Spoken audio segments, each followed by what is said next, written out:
Melinda Audio presents this recording of The 80-20 Principle, The Secret of Achieving More with Less, 2nd edition, written by Richard Koch and read by Richard Aspel.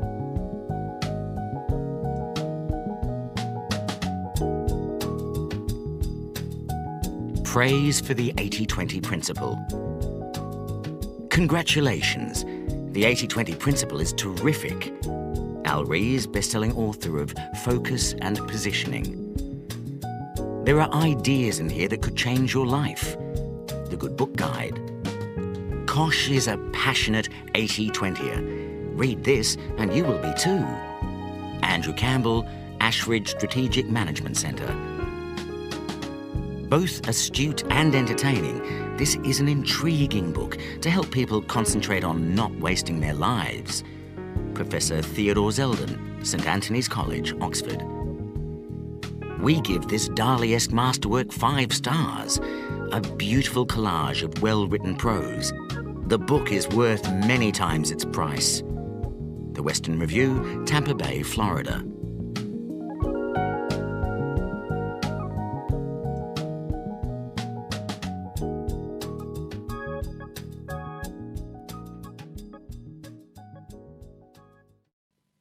The 80-20 Principle.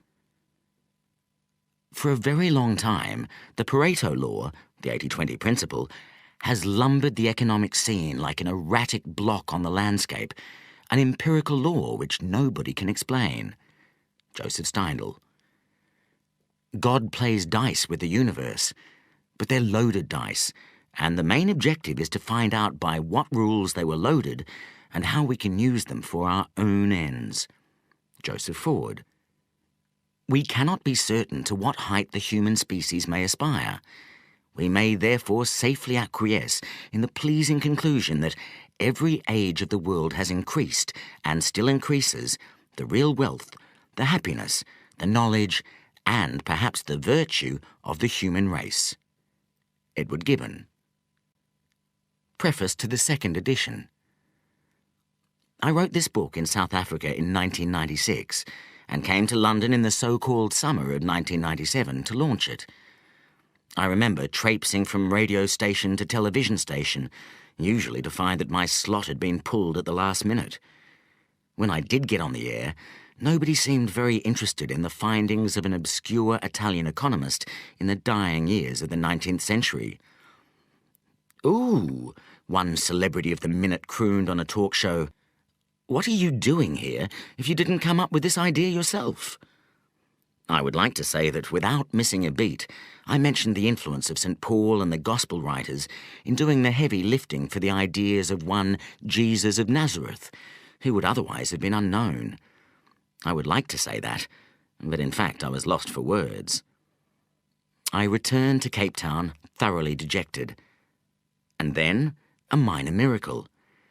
The British publisher who had commissioned the work, a man well known for looking on the gloomy side, faxed me, remember faxes, to say that despite the PR fiasco, the book was selling very well. In fact, the book has sold more than 700,000 copies worldwide and been translated into 24 languages. More than a century since Vilfredo Pareto noted the consistently lopsided relationship between inputs and outputs, and a decade since this book reinterpreted Pareto's principle, I think we can now say that the principle has stood the test of time. There has been massive feedback, mainly positive, from readers and reviewers. Throughout the world, a large number of individuals, perhaps hundreds of thousands, have found the principle useful at work and in their careers, and increasingly in the whole of their lives. The 80-20 principle has 2 almost opposite appeals. On the one hand, it is a statistical observation, a proven pattern, solid, quantitative, reliable, hard. It pleases those who want to get more out of life, to get ahead of the crowd, to increase profits or decrease effort or costs in the pursuit of gain, to dramatically raise efficiency, defined as output divided by input. If we can spot the few cases where the results relative to effort are so much greater than usual, we can become so much more efficient in whatever task we want to accomplish.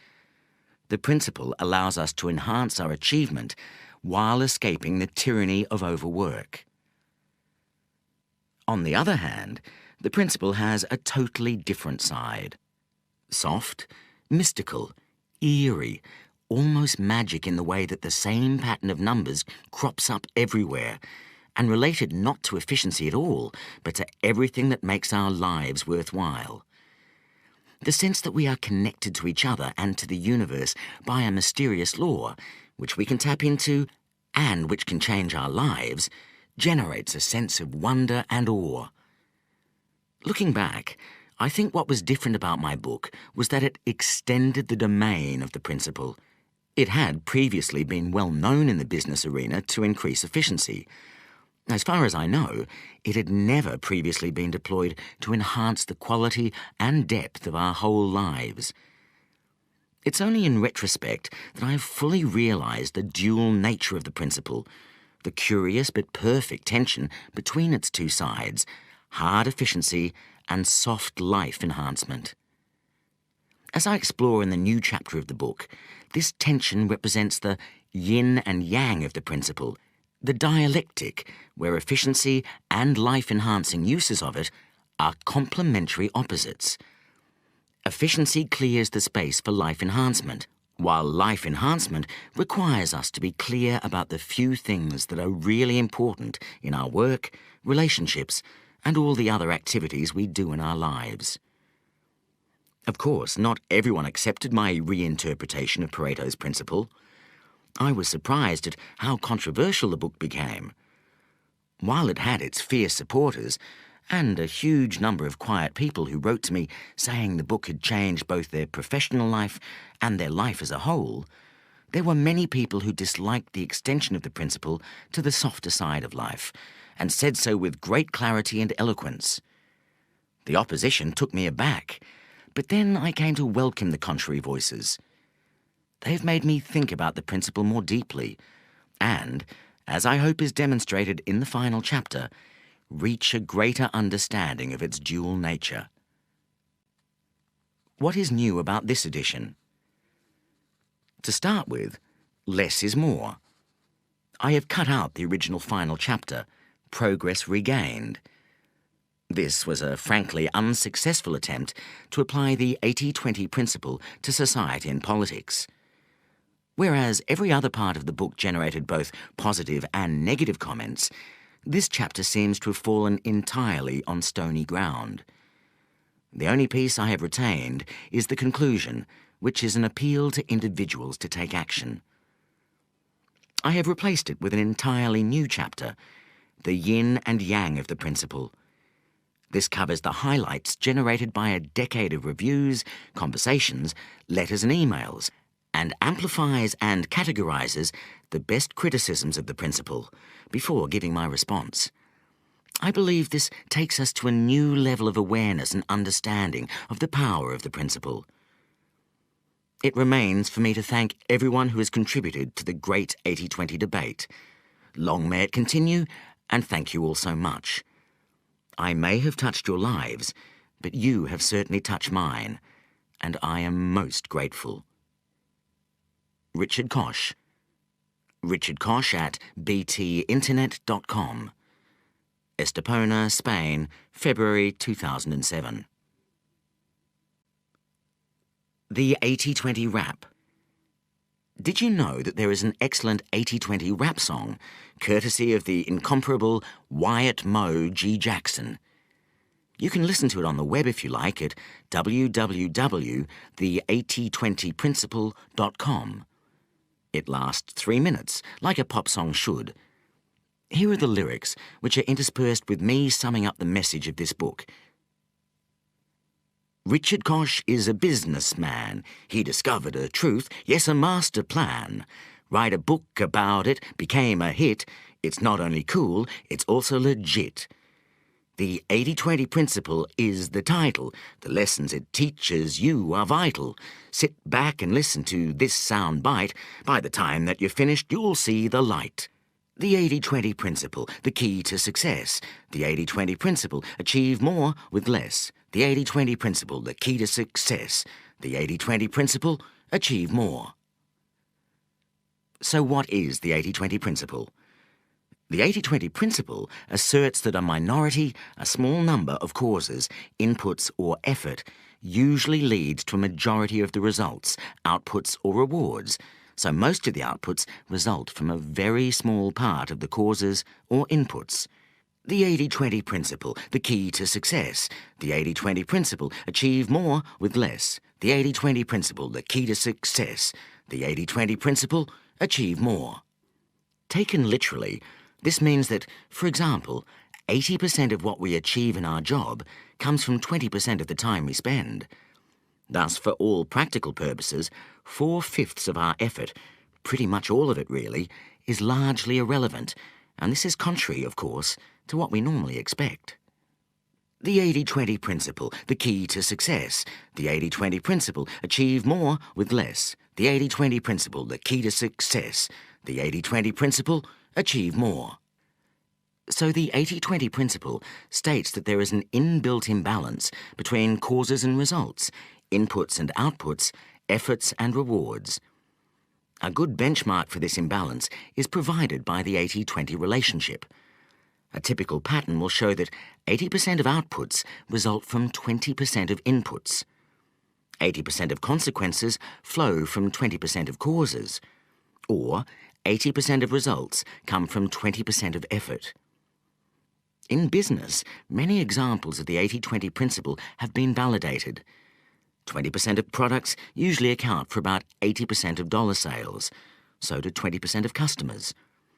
And 20% of products or customers also usually account for 80% of an organization's profits. The 80-20 principle, the key to success.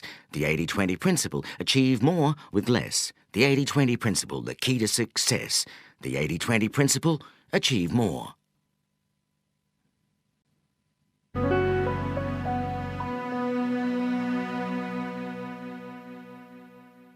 Part 1. Overture. The universe is wonky. What is the 80-20 principle? The 80-20 principle tells us that in any population, some things are likely to be much more important than others. A good benchmark or hypothesis is that 80% of results or outputs flow from 20% of causes, and sometimes from a much smaller proportion of powerful forces. Everyday language is a good illustration. Sir Isaac Pitman, who invented shorthand, discovered that just 700 common words make up 2/3 of our conversation. Including the derivatives of these words, Pitman found that these words account for 80% of common speech. In this case, fewer than 1% of words, the new shorter Oxford English Dictionary lists over 500,000 words, are used 80% of the time. We could call this an 81 principle. Similarly, over 99% of talk uses fewer than 20% of words. We could call this a 99-20 relationship. The movies illustrate the 80-20 principle. A recent study shows that 1.3% of movies earn 80% of box office revenues, producing virtually an 81 rule. The 80-20 principle is not a magic formula. Sometimes the relationship between results and causes is closer to 70-30 than to 80-20 or 81. But it is very rarely true that 50% of causes lead to 50% of results. The universe is predictably unbalanced. Few things really matter. Truly effective people and organizations batten on to the few powerful forces at work in their worlds and turn them to their advantage. Keep listening to find out how you can do the same. Chapter 1. Welcome to the 80-20 principle. For a very long time, the Pareto law, the 80-20 principle, has lumbered the economic scene like an erratic block on the landscape, an empirical law which nobody can explain. Joseph Steindl. The 80-20 principle can and should be used by every intelligent person in their daily life, by every organisation, and by every social grouping and form of society. It can help individuals and groups achieve much more with much less effort. The 80-20 principle can raise personal effectiveness and happiness. It can multiply the profitability of corporations and the effectiveness of any organisation. It even holds the key to raising the quality and quantity of public services while cutting their cost. This book, the first ever on the 80-20 principle, is written from a burning conviction, validated in personal and business experience, that this principle is one of the best ways of dealing with and transcending the pressures of modern life. What is the 80-20 principle? The 80-20 principle asserts that a minority of causes, inputs or effort usually lead to a majority of the results, outputs or rewards. Taken literally, this means that, for example, 80% of what you achieve in your job comes from 20% of the time spent. Thus, for all practical purposes, 4/5 of the effort, a dominant part of it, is largely irrelevant. This is contrary to what people normally expect. So, the 80-20 principle states that there is an inbuilt imbalance between causes and results, inputs and outputs, and effort and reward. A good benchmark for this imbalance is provided by the 80-20 relationship. A typical pattern will show that 80% of outputs result from 20% of inputs, that 80% of consequences flow from 20% of causes, or that 80% of results come from 20% of effort. In business, many examples of the 80-20 principle have been validated. 20% of products usually account for about 80% of dollar sales value. So do 20% of customers. 20% of products or customers usually also account for about 80% of an organization's profits. In society, 20% of criminals account for 80% of the value of all crime. 20% of motorists cause 80% of accidents. 20% of those who marry comprise 80% of the divorce statistics. Those who consistently remarry and redivorce distort the statistics and give a lopsidedly pessimistic impression of the extent of marital fidelity. 20% of children attain 80% of educational qualifications available. In the home, 20% of your carpets are likely to get 80% of the wear. 20% of your clothes will be worn 80% of the time.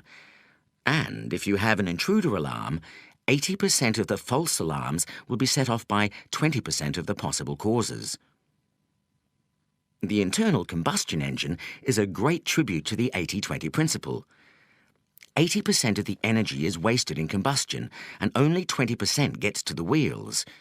This 20% of the input generates 100% of the output. Pareto's discovery: systematic and predictable lack of balance. The pattern underlying the 80-20 principle was discovered in 1897, exactly 100 years ago, by Italian economist Vilfredo Pareto, 1848 to 1923. His discovery has since been called many names, including the Pareto Principle, the Pareto Law, the 80-20 Rule, the Principle of Least Effort, and the Principle of Imbalance. Throughout this book, we will call it the 80-20 Principle.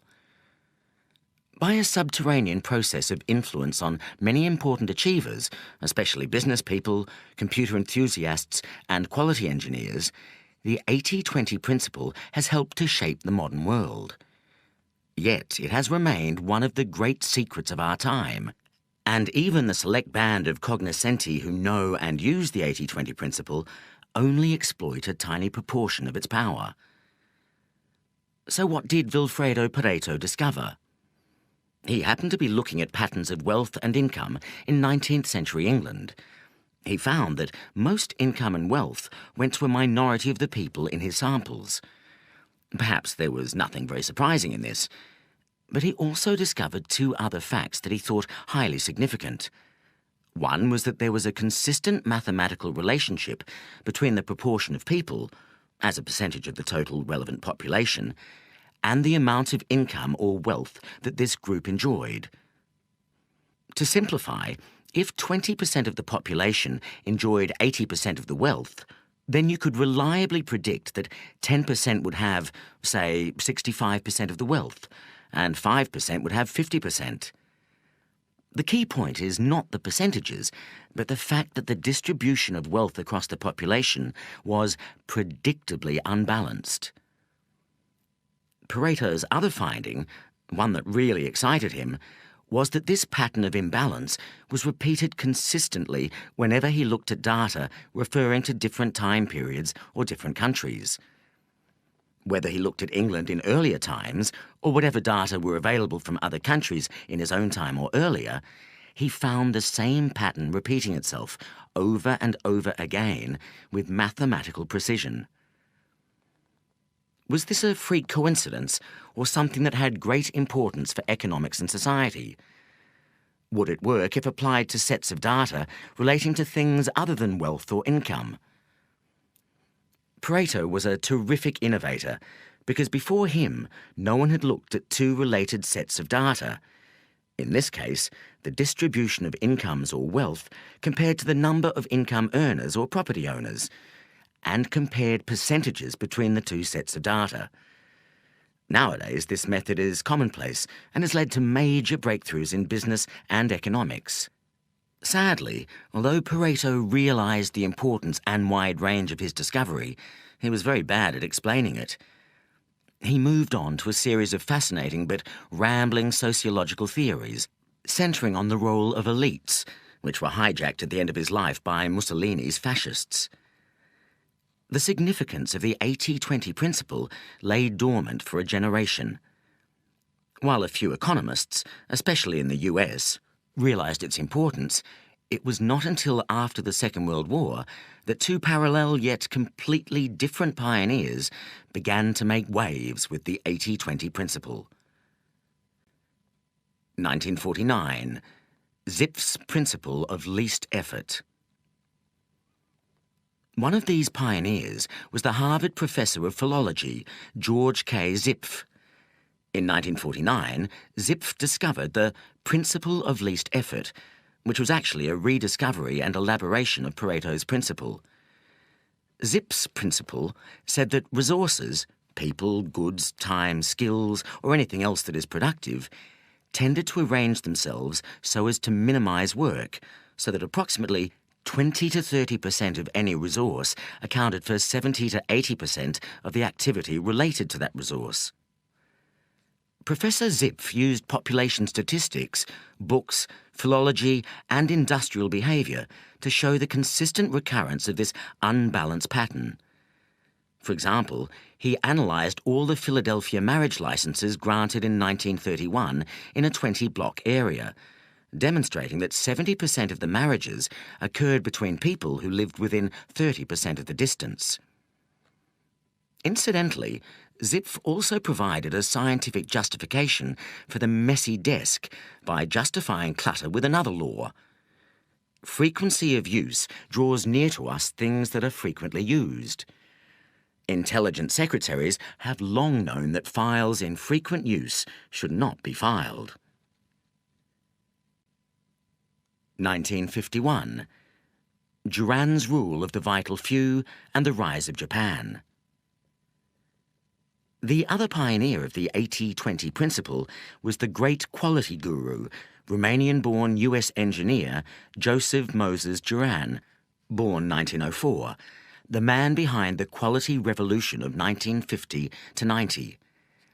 He made what he alternately called the Pareto principle and the rule of the vital few virtually synonymous with the search for high product quality. In 1924, Juran joined Western Electric, the manufacturing division of Bell Telephone System, starting as a corporate industrial engineer and later setting up as one of the world's first quality consultants.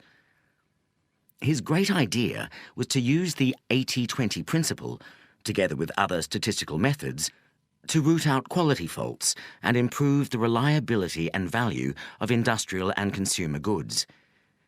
Juran's path-breaking, Quality Control Handbook, was first published in 1951 and extolled the 80-20 principle in very broad terms. The economist Pareto found that wealth was non-uniformly distributed in the same way as Juran's observations about quality losses. Many other instances can be found: the distribution of crime amongst criminals, the distribution of accidents among hazardous processes, etc. Pareto's principle of unequal distribution applied to distribution of wealth and to distribution of quality losses. No major U.S. industrialist was interested in Juran's theories. In 1953, he was invited to Japan to lecture and met a receptive audience. He stayed on to work with several Japanese corporations, transforming the value and quality of their consumer goods. It was only once the Japanese threat to U.S. industry had become apparent, after 1970, that Juran was taken seriously in the West. He moved back to do for U.S. industry what he had done for the Japanese. The 80-20 principle was at the heart of this global quality revolution. From the 1960s to the 1990s, progress from using the 80-20 principle. IBM was one of the earliest and most successful corporations to spot and use the 80-20 principle, which helps to explain why most computer systems specialists trained in the 1960s and 1970s are familiar with the idea.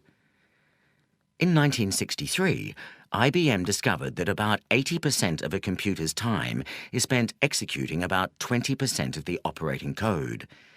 The company immediately rewrote its operating software to make the most used 20% very accessible and user-friendly, thus making IBM computers more efficient and faster than competitors' machines for the majority of applications.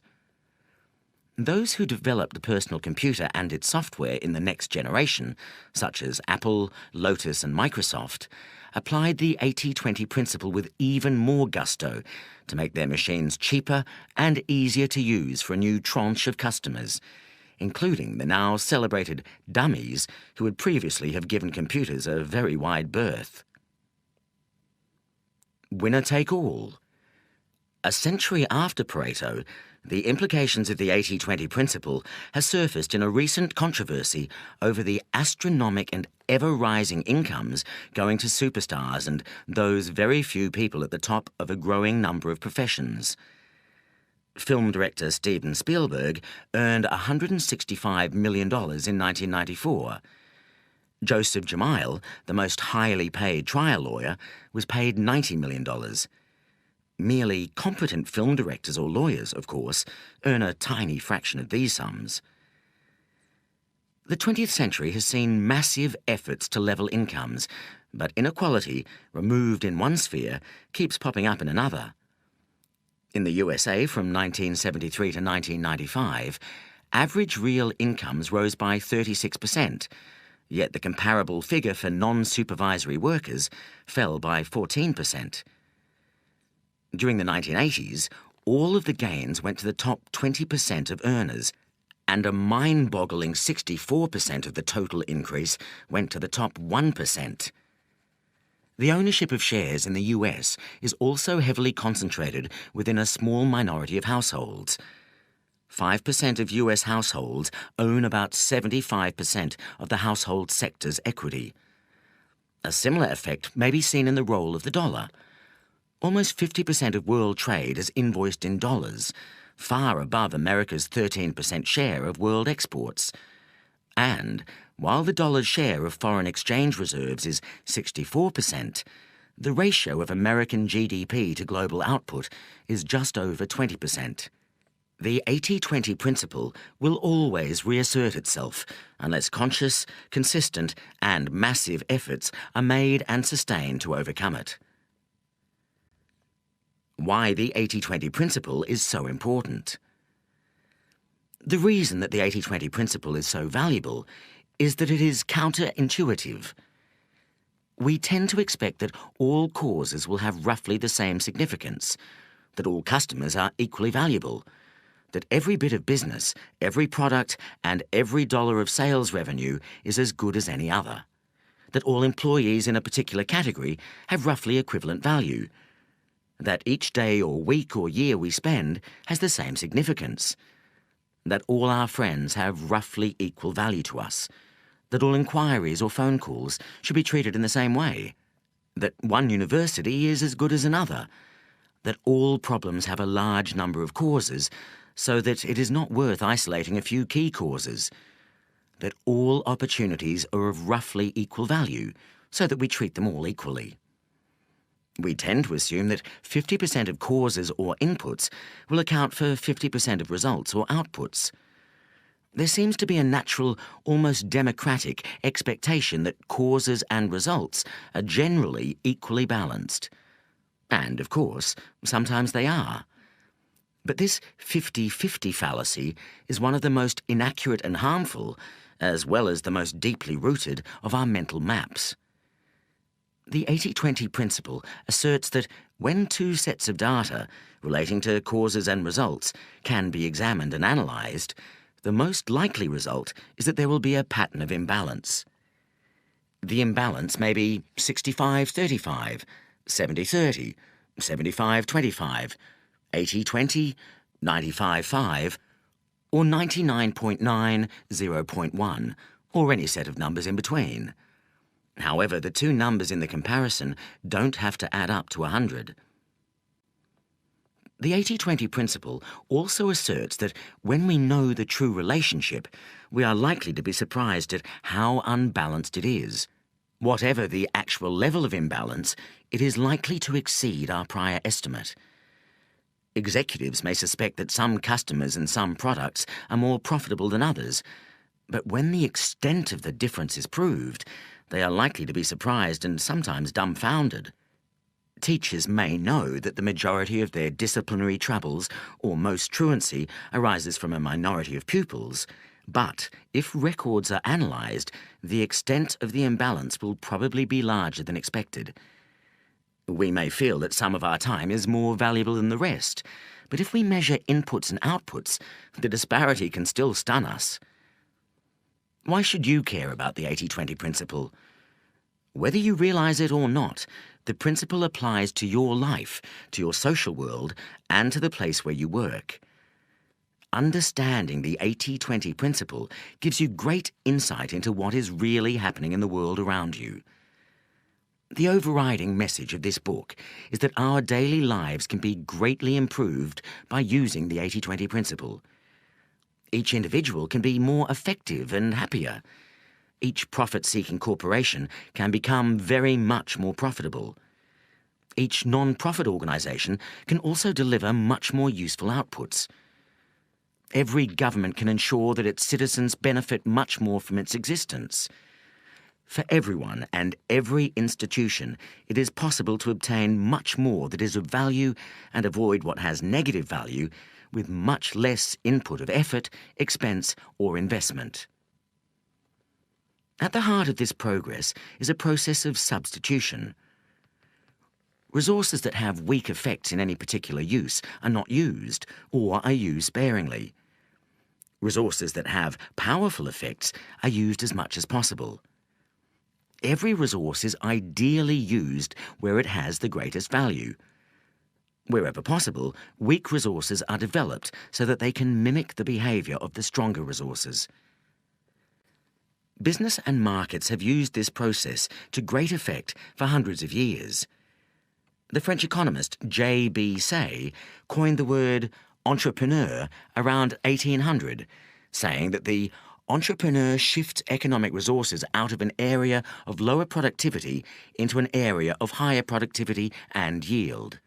But one fascinating implication of the 80-20 principle is how far businesses and markets still are from producing optimal solutions. For example, the 80-20 principle asserts that 20% of products or customers or employees are really responsible for about 80% of profits. If this is true, and detailed investigations usually confirm that some such very unbalanced pattern exists, the state of affairs implied is very far from being efficient or optimal. The implication is that 80% of products, or customers or employees, are only contributing 20% of profits, that there is great waste, that the most powerful resources of the company are being held back by a majority of much less effective resources, that profits could be multiplied if more of the best sort of products could be sold, employees hired or customers attracted, or convinced to buy more from the firm. In this kind of situation, one might well ask, why continue to make the 80% of products that only generate 20% of profits? Companies rarely ask these questions, perhaps because to answer them would mean very radical action. To stop doing 4/5 of what you are doing is not a trivial change. What J.B. Say called the work of entrepreneurs, modern financiers call arbitrage. International financial markets are very quick to correct anomalies in valuation, for example, between exchange rates. But business organizations and individuals are generally very poor at this sort of entrepreneurship or arbitrage, at shifting resources from where they have weak results to where they have powerful results, or at cutting off low-value resources and buying more high-value resources. Most of the time, we do not realize the extent to which some resources, but only a small minority, are superproductive, what Joseph Juran called the vital few, while the majority, the trivial many, exhibit little productivity or else actually have negative value. If we did realize the difference between the vital few and the trivial many in all aspects of our lives, and if we did something about it, we could multiply anything that we valued. The 80-20 principle and chaos theory. Probability theory tells us that it is virtually impossible for all the applications of the 80-20 principle to occur randomly, as a freak of chance. We can only explain the principle by positing some deeper meaning or cause that lurks behind it. Pareto himself grappled with this issue, trying to apply a consistent methodology to the study of society. He searched for theories that picture facts of experience and observation, for regular patterns, social laws, or uniformities that explain the behavior of individuals and society. Pareto's sociology failed to find a persuasive key. He died long before the emergence of chaos theory, which has great parallels with the 80-20 principle and helps to explain it. The last third of the 20th century saw a revolution in the way that scientists think about the universe, overturning the prevailing wisdom for the past 350 years. That prevailing wisdom was a machine-based and rational view, which itself was a great advance on the mystical and random view of the world which was held in the Middle Ages. The machine-based view converted God from being an irrational and unpredictable force into a more user-friendly clockmaker engineer. The view of the world held from the 17th century, and still prevalent today, except in advanced scientific circles, was immensely comforting and useful. All phenomena were reduced to regular, predictable, linear relationships. For example, A causes B, B causes C, and A plus C cause D. This worldview enabled any individual part of the universe, the operation of the human heart, for example, or of any individual market, to be analysed separately, because the whole was the sum of the parts, and vice versa. But in the 21st century, it seems much more accurate to view the world as an evolving organism, where the whole system is more than the sum of its parts, and where relationships between the parts are non-linear. Causes are difficult to pin down. There are complex interdependencies between causes, and causes and effects are blurred. The snag with linear thinking is that it doesn't always work. It is an oversimplification of reality. Equilibrium is illusory or fleeting. The universe is wonky. Yet chaos theory, despite its name, does not say that everything is a hopeless and incomprehensible mess. Rather, there is a self-organizing logic lurking behind the disorder, a predictable non-linearity, something which economist Paul Krugman has called spooky, eerie, and terrifyingly exact. The logic is more difficult to describe than to detect, and is not totally dissimilar to the recurrence of a theme in a piece of music. Certain characteristic patterns recur, but with infinite and unpredictable variety. Chaos theory and the 80-20 principle illuminate each other. What have chaos theory and related scientific concepts got to do with the 80-20 principle? Although no one else appears to have made the link, I think the answer is a great deal. The principle of imbalance. The common thread between chaos theory and the 80-20 principle is the issue of balance, or more precisely, imbalance.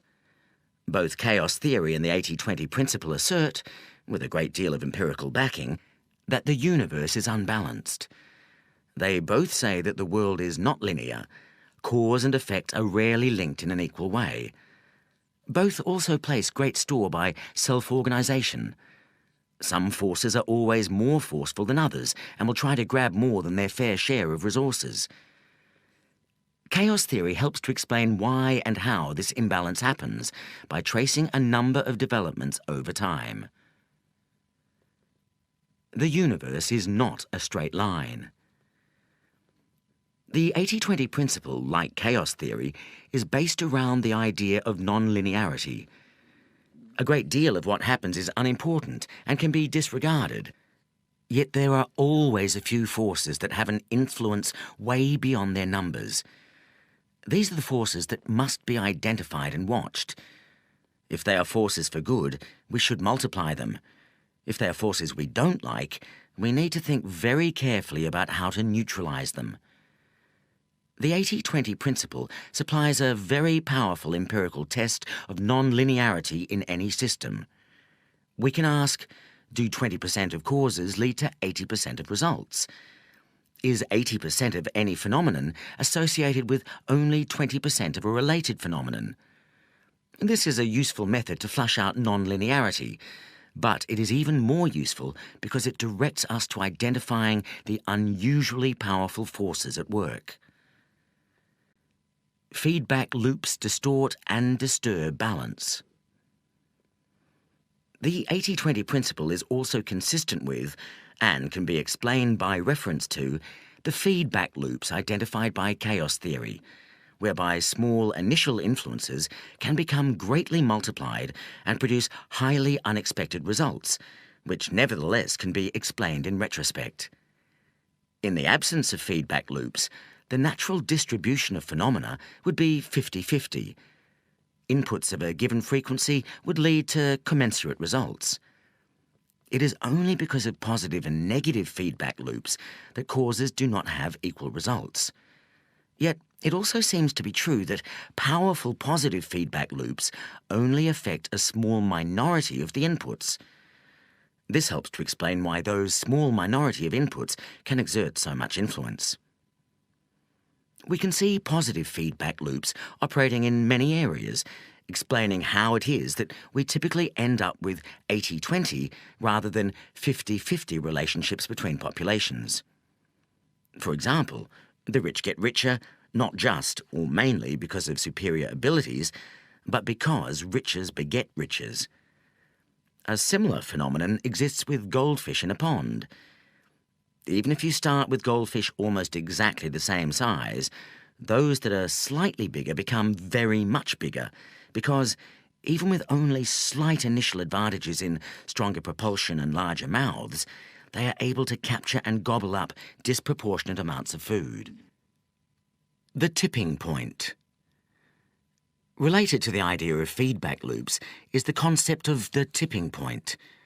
Up to a certain point, a new force, whether it is a new product, a disease, a new rock group, or even a new social habit such as jogging or rollerblading, finds it difficult to make headway. A great deal of effort generates little by way of results. At this point, many pioneers give up. But if the new force persists and can cross a certain invisible line, a small amount of additional effort can reap huge returns. This invisible line is the tipping point. The concept comes from the principles of epidemic theory. The tipping point is the point at which an ordinary and stable phenomenon, a low-level flu outbreak, can turn into a public health crisis because of the number of people who are infected and can therefore infect others. And since the behaviour of epidemics is non-linear and they don't behave in the way we expect, small changes, like bringing new infections down to 30,000 from 40,000, can have huge effects. It all depends when and how the changes are made. First come, best served. Chaos theory advocates sensitive dependence on initial conditions. What happens first, even something ostensibly trivial, can have a disproportionate effect. This resonates with, and helps to explain, the 80-20 principle. The latter states that a minority of causes exert a majority of effects. One limitation of the 80-20 principle, taken in isolation, is that it always represents a snapshot of what is true now, or, more precisely, in the very recent past when the snapshot was taken. This is where chaos theory's doctrine of sensitive dependence on initial conditions is helpful. A small lead early on can turn into a larger lead or a dominant position later on, until equilibrium is disturbed and another small force then exerts a disproportionate influence. A firm that, in the early stages of a market, provides a product that is 10% better than its rivals may end up with 100 or 200% greater market share, even if the rivals later provide a better product. In the early days of motoring, if 51% of drivers or countries decide to drive on the right rather than the left of the road, this will tend to become the norm for nearly 100% of road users. In the early days of using a circular clock, if 51% of clocks go what we now call clockwise rather than counterclockwise, this convention will become dominant, although clocks could just as logically have moved to the left. In fact, the clock over Florence Cathedral moves counterclockwise and shows 24 hours. Soon after 1442, when the cathedral was built, the authorities and clockmakers standardised on a 12-hour clockwise clock because the majority of clocks had those features. Yet, if 51% of clocks had ever been like the clock over Florence Cathedral, we would now be reading a 24-hour clock backwards. These observations regarding sensitive dependence on initial conditions do not exactly illustrate the 80-20 principle. The examples given involve change over time, whereas the 80-20 principle involves a static breakdown of causes at any one time. Yet there is an important link between the two. Both phenomena help to show how the universe abhors balance. In the former case, we see a natural flight away from a 50-50 split of competing phenomena. A 51-49 split is inherently unstable and tends to gravitate towards a 95-5, 99-1, or even 100-0 split. Equality ends in dominance. That is one of the messages of chaos theory. The 80-20 principle's message is different yet complementary. It tells us that, at any one point, a majority of any phenomenon will be explained or caused by a minority of the actors participating in the phenomenon. 80% of the results come from 20% of the causes. A few things are important, most are not. The 80-20 principle sorts good movies from bad. One of the most dramatic examples of the 80-20 principle at work is with movies. Two economists made a study of the revenues and lifespans of 300 movies released over an 18-month period. They found that 4 movies, just 1.3% of the total, earned 80% of box office revenues. The other 296 movies, or 98.7%, earned only 20% of the gross. So movies, which are a good example of unrestricted markets at work, produce virtually an 80-1 rule, a very clear demonstration of the principle of imbalance. Even more intriguing is why. It transpires that moviegoers behave just like gas particles in random motion. As identified by chaos theory, gas particles, ping-pong balls or moviegoers all behave at random, but produce a predictably unbalanced result. Word of mouth from reviews and the first audiences determines whether the second set of audiences will be large or small, which determines the next set, and so on. Movies like Independence Day or Mission Impossible continue to play to packed houses, while other star-studded and expensive movies like Waterworld or Daylight very quickly play to smaller and smaller houses, and then none at all. This is the 80-20 principle working with a vengeance. A guide to this guidebook. Chapter 2 explains how you can put the 80-20 principle into practice and explores the distinction between 80-20 analysis and 80-20 thinking, both of which are useful methods derived from the 80-20 principle. 80-20 analysis is a systematic, quantitative method of comparing causes and effects. 80-20 thinking is a broader, less precise and more intuitive procedure comprising the mental models and habits that enable us to hypothesize what are the important causes of anything important in our lives, to identify these causes, and to make sharp improvements in our position by redeploying our resources accordingly. Part 2, Corporate Success Needn't Be a Mystery, summarizes the most powerful business uses of the 80-20 principle. These uses have been tried and tested and found to be of immense value, yet remain curiously unexploited by most of the business community. There is little in my summary that is original, but anyone seeking major profit improvement, whether for a small or large business, should find this a very useful primer and the first ever to appear in a book. Part 3, Work Less, Earn and Enjoy More, shows how the 80-20 principle can be used to raise the level at which you are operating in both your work and personal life. This is a pioneering attempt to apply the 80-20 principle on a novel canvas, and the attempt, although I am sure it is imperfect and incomplete in many ways, does lead to some surprising insights. For example, 80% of the typical person's happiness or achievement in life occurs in a small proportion of that life. The peaks of great personal value can usually be greatly expanded. The common view is that we are short of time. My application of the 80-20 principle suggests the reverse, that we are actually awash with time and profligate in its abuse. Part 4, Fresh Insights, the principle revisited, considers feedback I have received and how my thinking on the 80-20 principle has developed since the first edition of this book. Why the 80-20 principle brings good news. I want to end this introduction on a personal rather than a procedural note.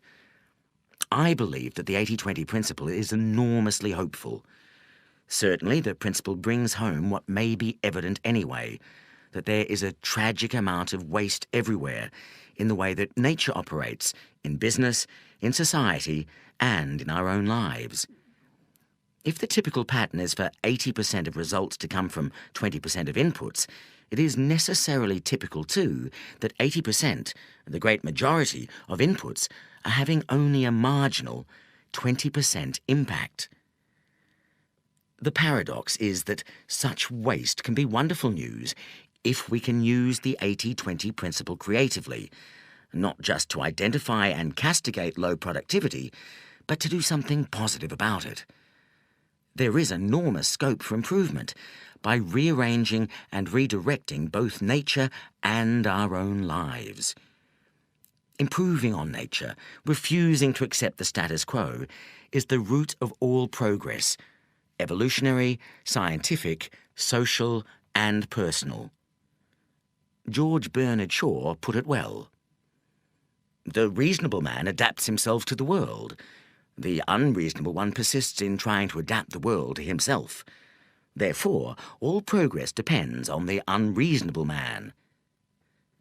The implication of the 80-20 principle is that output can be not just increased, but multiplied, if we can make the low productivity inputs nearly as productive as the high productivity inputs. Successful experiments with the 80-20 principle in the business arena suggest that, with creativity and determination, this leap in value can usually be made. There are two routes to achieving this. One is to reallocate the resources from unproductive to productive uses, the secret of all entrepreneurs down the ages. Find a round hole for a round peg, a square hole for a square peg, and a perfect fit for any shape in between. Experience suggests that every resource has its ideal arena, where the resource can be tens or hundreds of times more effective than in most other arenas. The other route to progress, the method of scientists, doctors, preachers, computer systems designers, educationalists, and trainers, is to find ways to make the unproductive resources more effective, even in their existing applications. To make the weak resources behave as though they were their more productive cousins. To mimic, if necessary by intricate rote learning procedures, the highly productive resources. The few things that work fantastically well should be identified, cultivated, nurtured, and multiplied. At the same time, the waste, the majority of things that will always prove to be of low value to man and beast, should be abandoned or severely cut back. As I've been writing this book and observed thousands of examples of the 80-20 principle, I have had my faith reinforced. Faith in progress, in great leaps forward, and in mankind's ability, individually and collectively, to improve the hand that nature has dealt. Joseph Ford comments, "God plays dice with the universe, but they're loaded dice, and the main objective is to find out by what rules they were loaded and how we can use them for our own ends." The 80-20 principle can help us achieve precisely that. Chapter 2. How to Think 80-20. Chapter 1 explained the concept behind the 80-20 principle. This chapter will discuss how the 80-20 principle works in practice and what it can do for you. Two applications of the principle, 80-20 analysis and 80-20 thinking, provide a practical philosophy which will help you understand and improve your life. Definition of the 80-20 principle. The 80-20 principle states that there is an inbuilt imbalance between causes and results, inputs and outputs, and effort and reward. Typically, causes, inputs, or effort divide into two categories: the majority that have little impact, a small minority that have a major, dominant impact. Typically also, results, outputs, or rewards are derived from a small proportion of the causes, inputs, or effort aimed at producing the results, outputs, or rewards. The relationship between causes, inputs, or efforts on the one hand and results, outputs, or rewards on the other is therefore typically unbalanced. When this imbalance can be measured arithmetically, a good benchmark for the imbalance is the 80-20 relationship. 80% of results, outputs, or rewards are derived from only 20% of the causes, inputs, or effort. About 80% of the world's energy is consumed by 15% of the world's population, for example. 80% of the world's wealth is possessed by 25% of the world's people. In healthcare, 20% of your population base and/or 20% of its disease elements will consume 80% of your resources. Let us imagine, for example, that a company has 100 products and has found out that the most profitable 20 products account for 80% of all profits. It might help here to picture two piles: a big pile of the 100 products the company makes and a pile of cash that represents the profits made. Just one profitable product, 1% of the total products, makes 20% of the profits. So, if you pull that particular widget out of the pile of products, you have to match it with the 20% of the money from the cash pile. If we continue counting the next most profitable product, and the next, until we have the profits from the top 20 products, we end up with two pairs of piles. The first pair has one small pile of the top 20 products and one big pile of cash representing 80% of the profits. The second pair is the flip side of this. There's a big pile which is the company's other 80 products and a small pile of cash to represent the profit they make, which is just 20% of total profits. The 80-20 numbers are only a benchmark, and the real relationship may be more or less unbalanced than 80-20. The 80-20 principle asserts, however, that in most cases the relationship is much more likely to be closer to 80-20 than to 50-50. If all of the products in our example made the same profit, then the relationship would be shown as corresponding piles of cash and products of equal size. The curious but crucial point is that when such investigations are conducted, imbalance is much more common than balance. Of course, the exact relationship may not be 80-20.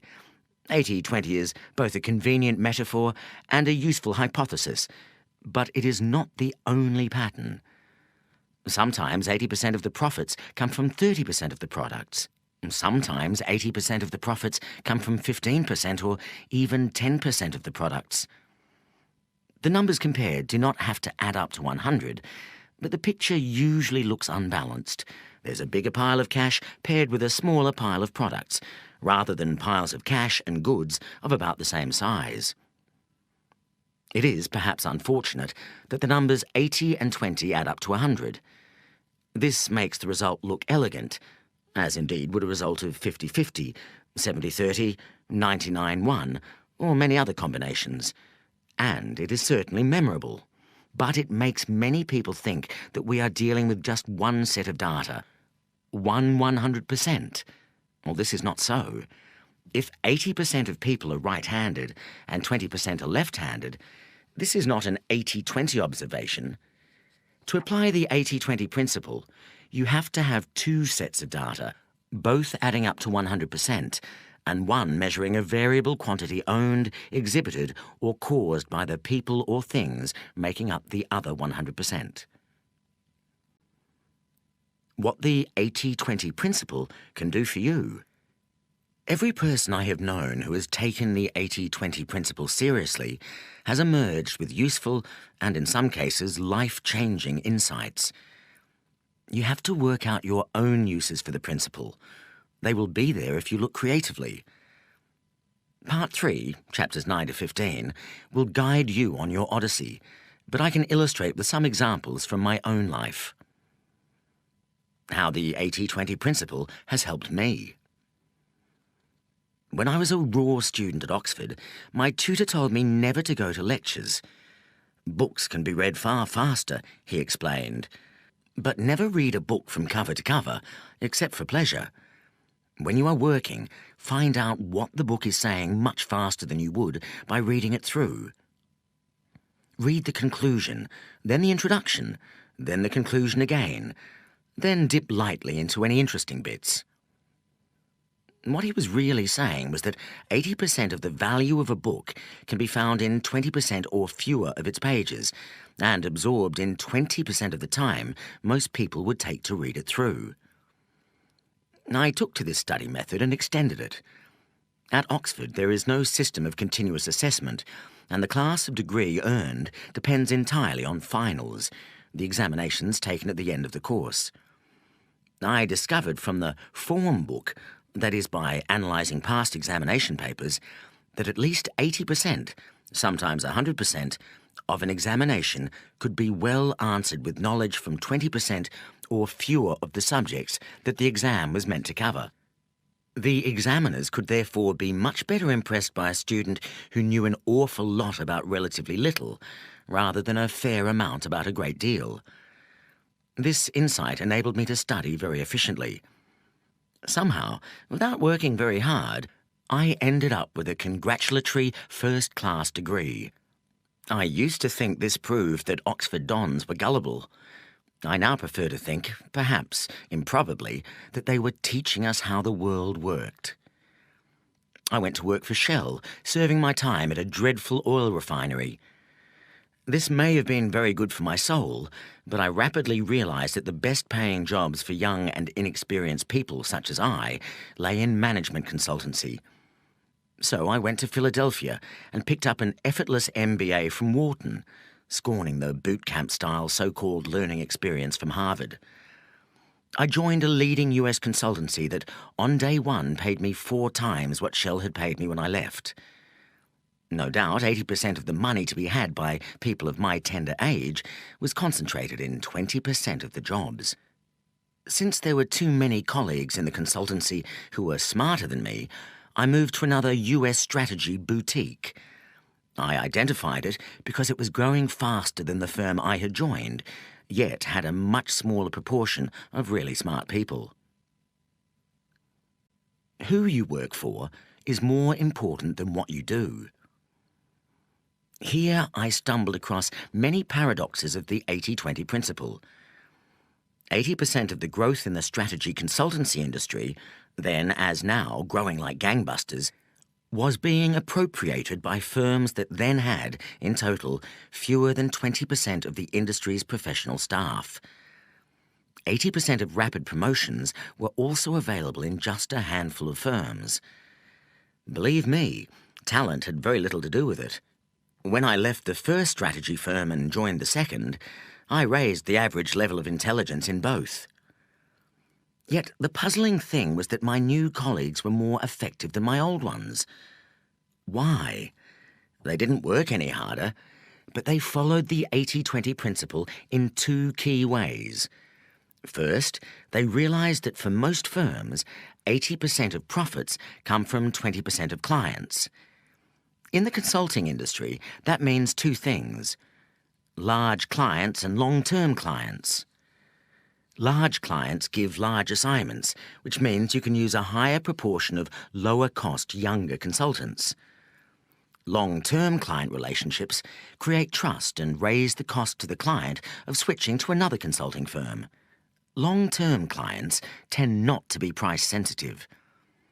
In most consulting firms, the real excitement comes from winning new clients.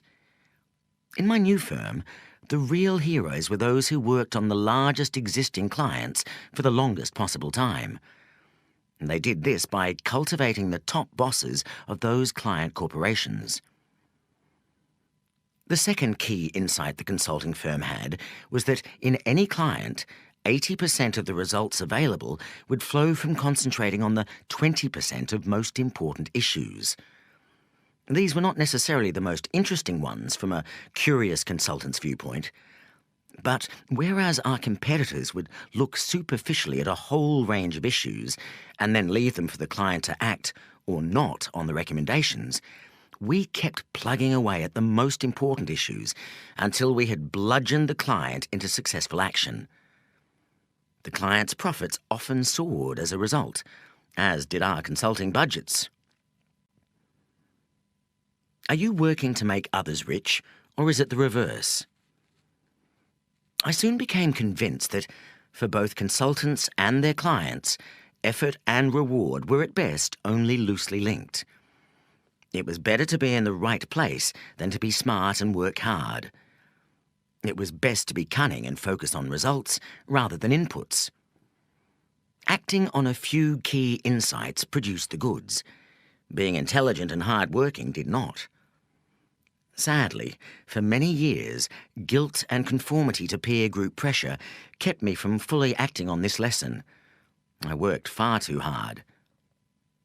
By this time, the consulting firm had several hundred professional staff, and about 30 people, including myself, who were called partners. But 80% of the profits went to one man, the founder, even though numerically he constituted less than 4% of the partnership and a fraction of 1% of the consulting force. Instead of continuing to enrich the founder, 2 other junior partners and I spun off to set up our own firm, doing exactly the same thing. We, in turn, grew to have hundreds of consultants.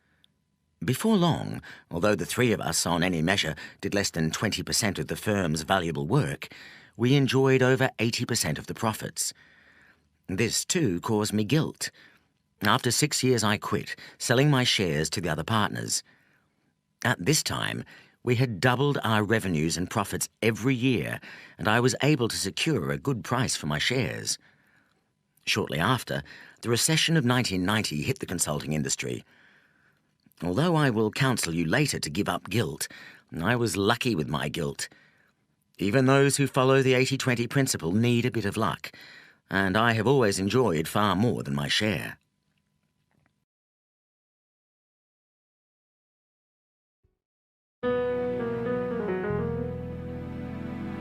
This is the end of CD 1. The book continues on CD 2.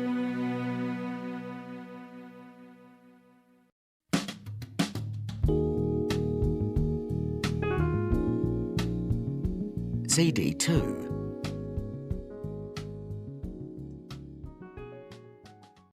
Wealth from investment can dwarf wealth from working. With 20% of the money received, I made a large investment in the shares of one corporation, Filofax. Investment advisors were horrified. At the time, I owned about 20 shares in quoted public companies, but this one stock, 5% of the number of shares I owned, accounted for about 80% of my portfolio. Fortunately, the proportion proceeded to grow still further, as over the next 3 years, Filofax shares multiplied several times in value. When I sold some shares in 1995, it was at nearly 18 times the price I had paid for my first stake. I made 2 other large investments, one in a start-up restaurant called Belgo, and the other in MSI, a hotel company that at the time owned no hotels.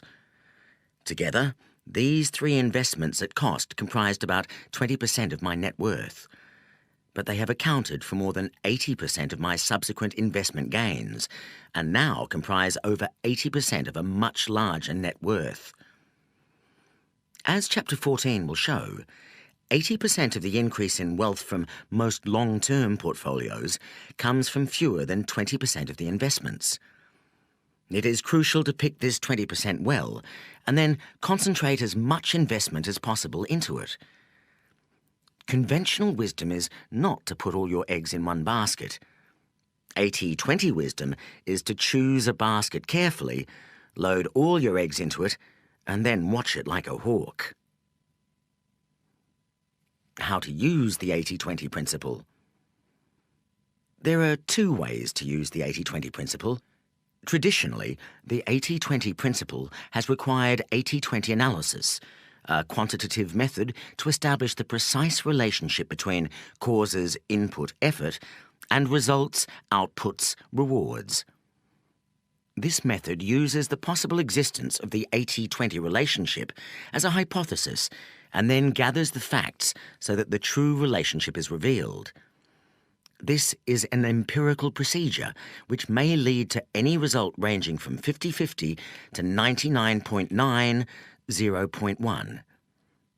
If the result does demonstrate a marked imbalance between inputs and outputs, say a 65-35 relationship, or an even more unbalanced one, then normally action is taken as a result.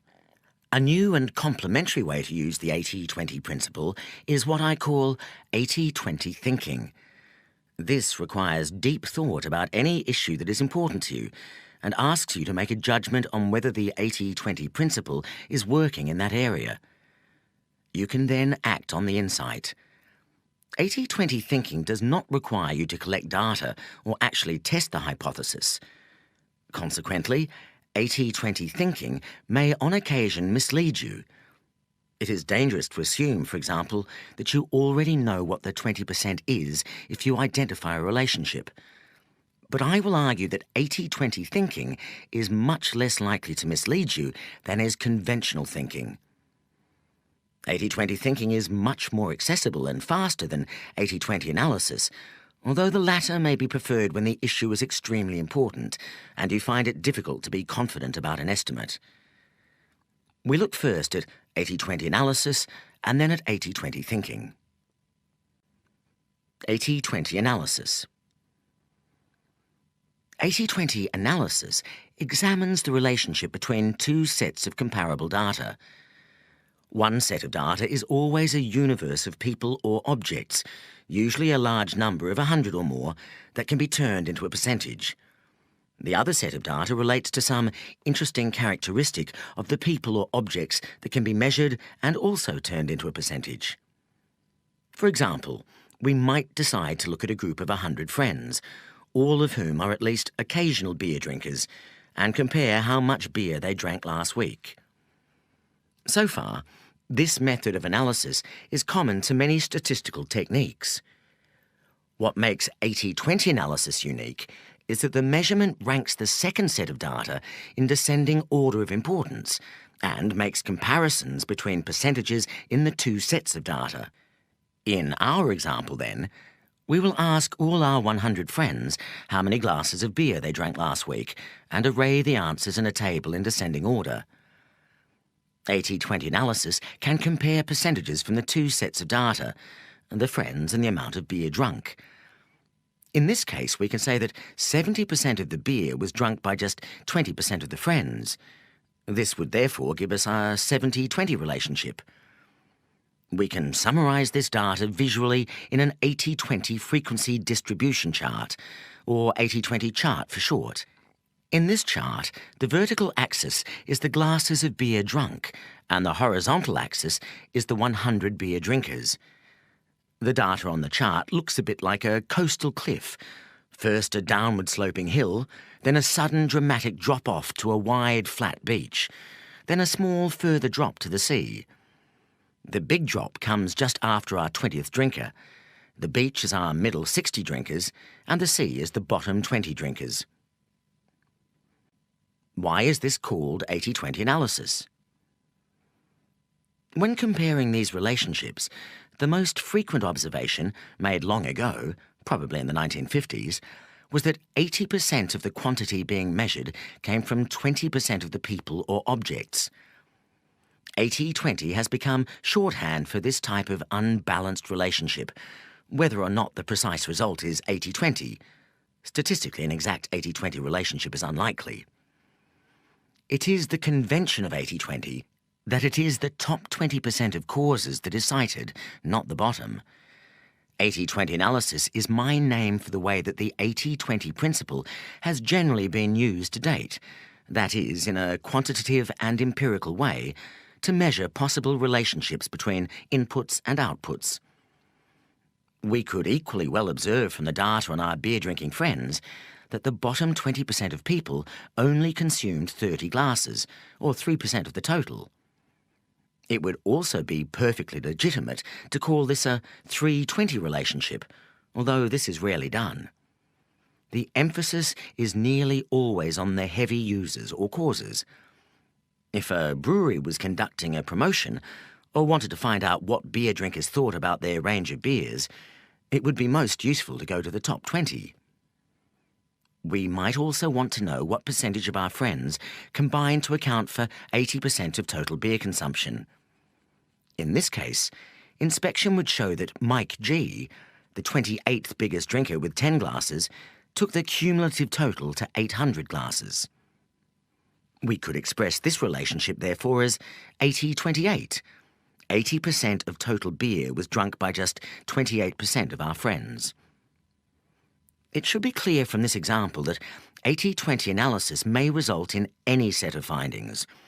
Clearly, individual findings are more interesting and potentially more useful where there is an imbalance. If, for example, we have found that all of our friends had drunk exactly 8 glasses each, the brewery would not have been very interested in using our group for promotion or research. In this case, we would have had a 20-20 relationship. 20% of beer was drunk by the top 20% of friends, or an 80-80 relationship. 80% of beer was drunk by 80% of friends. Bar charts show 80-20 relationships best. An 80-20 analysis is best displayed pictorially by looking at 2 bars, which is particularly appropriate for our example. Our earlier examples with the piles of products and profits can also be represented by bar charts. Imagine 2 vertical bars side by side, like 2 tall windows. The first bar represents our 100 beer-drinking friends, each filling 1% of the space, starting with the biggest beer drinker at the top and ending with the smallest beer drinkers at the bottom. The second bar represents the total amount of beer drunk by each and all of our friends. We can choose any given percentage of our friends and see how much beer they accounted for. For example, if we painted in the top 20% of the first bar or window, our top 20 drinkers, we would have to paint in 70% of the second bar or window, because that's how much beer those 20 people drank. In other words, the two bars would show what we discovered by putting the data in a table or in the 80-20 chart described earlier, that the top 20% of beer drinkers accounted for 70% of the beer drunk. The bar chart just takes the data and displays it from top to bottom instead of left to right. It doesn't matter which display you prefer. If we wanted to illustrate what percentage of our friends drank 80% of the beer, we would fill in the bars slightly differently to show the 80-28 relationship. 28% of our friends drank 80% of the beer. What is 80-20 analysis used for? Generally, to change the relationship it describes or to make better use of it. One use is to concentrate on the key causes of the relationship, the 20% of inputs that lead to 80%, or whatever the precise number is, of the outputs. If the top 20% of beer drinkers account for 70% of beer consumed, this is a group that a brewery should concentrate on reaching in order to attract as high a share as possible of the business from the 20%. And possibly also to increase their beer consumption still further. For all practical purposes, the brewery may decide to ignore the 80% of beer drinkers who only consume 30% of the beer. This simplifies the task immensely. Similarly, a firm that finds that 80% of its profits come from 20% of its customers should use this information to concentrate on keeping that 20% happy and increasing the business carried out with them. This is much easier, as well as more rewarding, than paying equal attention to the whole customer group. Or, if the firm finds that 80% of its profits come from 20% of its products, it should put most of its efforts behind selling more of those products. The same idea applies to non-business applications of 80-20 analysis. If you analysed the enjoyment you derive from all your leisure activities and found that 80% of the enjoyment derived from 20% of the activities, which currently took only 20% of your leisure time, it would make sense to increase the time allocation from 20 to at least 80%. Take transport as another example. 80% of traffic jams occur on 20% of roads. If you drive on the same route to work each day, you will know that roughly 80% of delays usually occur at 20% of the intersections. A sensible reaction would be for traffic authorities to pay particular attention to traffic phasing on those 20% of jam-creating intersections. While the expense of such phasing might be too much for 100% of junctions, 100% of the time, it would be money well spent in the key 20% of locations for 20% of the day. The second main use of 80-20 analysis is to do something about the underperforming 80% of inputs that contribute only 20% of the output. Perhaps the occasional beer drinkers can be persuaded to drink more, for example by providing a blander product. Perhaps you could work out ways to get greater enjoyment out of the underperforming leisure activities. In education, interactive teaching systems now replicate the technique used by college professors where questions are addressed randomly to any student in order to combat the 80-20 rule, where 80% of classroom participation comes from 20% of the trainees. In US shopping malls, it has been found that women, some 50% of the population, account for 70% of the dollar value of all purchases. One way to increase the 30% of sales to men might be to build stores specifically designed for them. Although this second application of 80-20 analysis is sometimes very useful and has been put to great effect in industry in improving the productivity of underperforming factories, it is generally harder work and less rewarding than the first use. Don't apply 80-20 analysis in a linear way. In discussing the uses of 80-20 analysis, we must also briefly address its potential abuses. Like any simple and effective tool, 80-20 analysis can also be misunderstood, misapplied, and, instead of being the means to an unusual insight, serve as the justification for conventional thuggery. 80-20 analysis, applied inappropriately and in a linear way, can also lead the innocent astray. You need constantly to be vigilant against false logic. Let me illustrate this with an example from the book trade. It is easy to demonstrate that in most times and places, about 20% of book titles comprise about 80% of books sold. For those who are steeped in the 80-20 principle, this is not surprising. It might seem a short hop to the conclusion that bookshops should cut the range of books they stock, or, indeed, that they should concentrate largely or exclusively on bestsellers. Yet, what is interesting is that in most cases, instead of sending profits up, restricting range has sent profits down.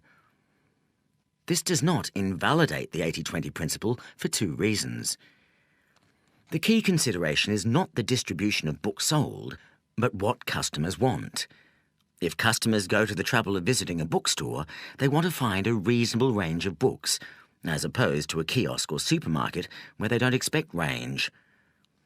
Bookstores should concentrate on the 20% of customers who account for 80% of their profits and find out what those 20% of customers want. The other reason is that what matters even when considering books, as opposed to customers, is not the distribution of sales, the 20% of books that represent 80% of sales, but the distribution of profits, the 20% of titles that generate 80% of profits. Very often, these are not the so-called bestsellers, books written by well-known authors. In fact, a study in the US revealed that bestsellers represent about 5% of total sales. The true bestsellers are often those books that never make it into the charts, but sell a reliable quantity year in and year out, often at high margins. As the same US research comments, core inventory represents those books that sell season in and season out. They are the 80 in the 80-20 rule, often accounting for the lion's share of sales in a particular subject. This illustration is salutary. It does not invalidate 80-20 analysis at all, since the key questions should always be which customers and products generate 80% of profits. But it does show the danger of not thinking clearly enough about how the analysis is applied. When using the 80-20 principle, be selective and be contrarian.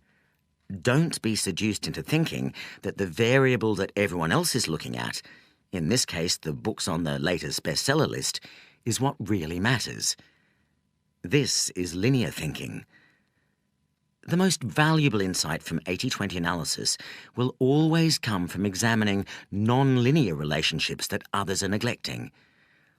In addition, because 80-20 analysis is based on a freeze frame of the situation at a particular point, rather than incorporating changes over time, you must be aware that if you inadvertently freeze the wrong or an incomplete picture, you will get an inaccurate view.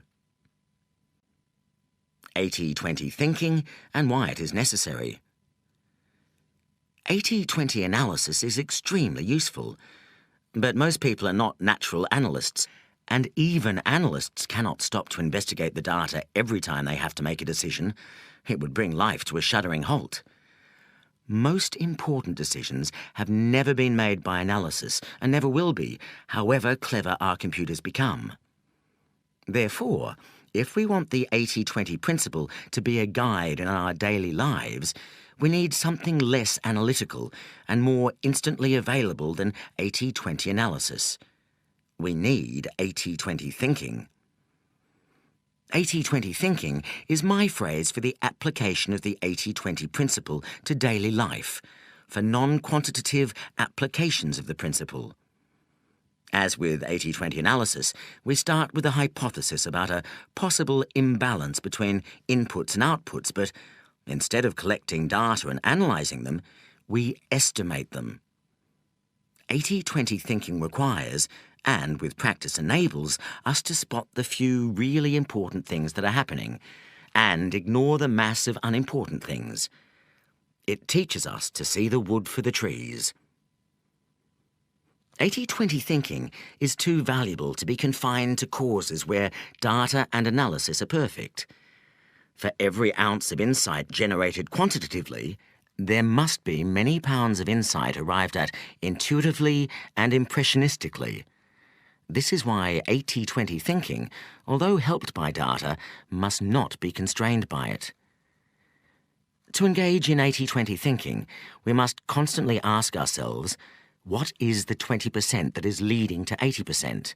We must never assume that we automatically know what the answer is, but take some time to think creatively about it. What are the vital few inputs or causes as opposed to the trivial many? Where is the haunting melody being drowned by the background noise?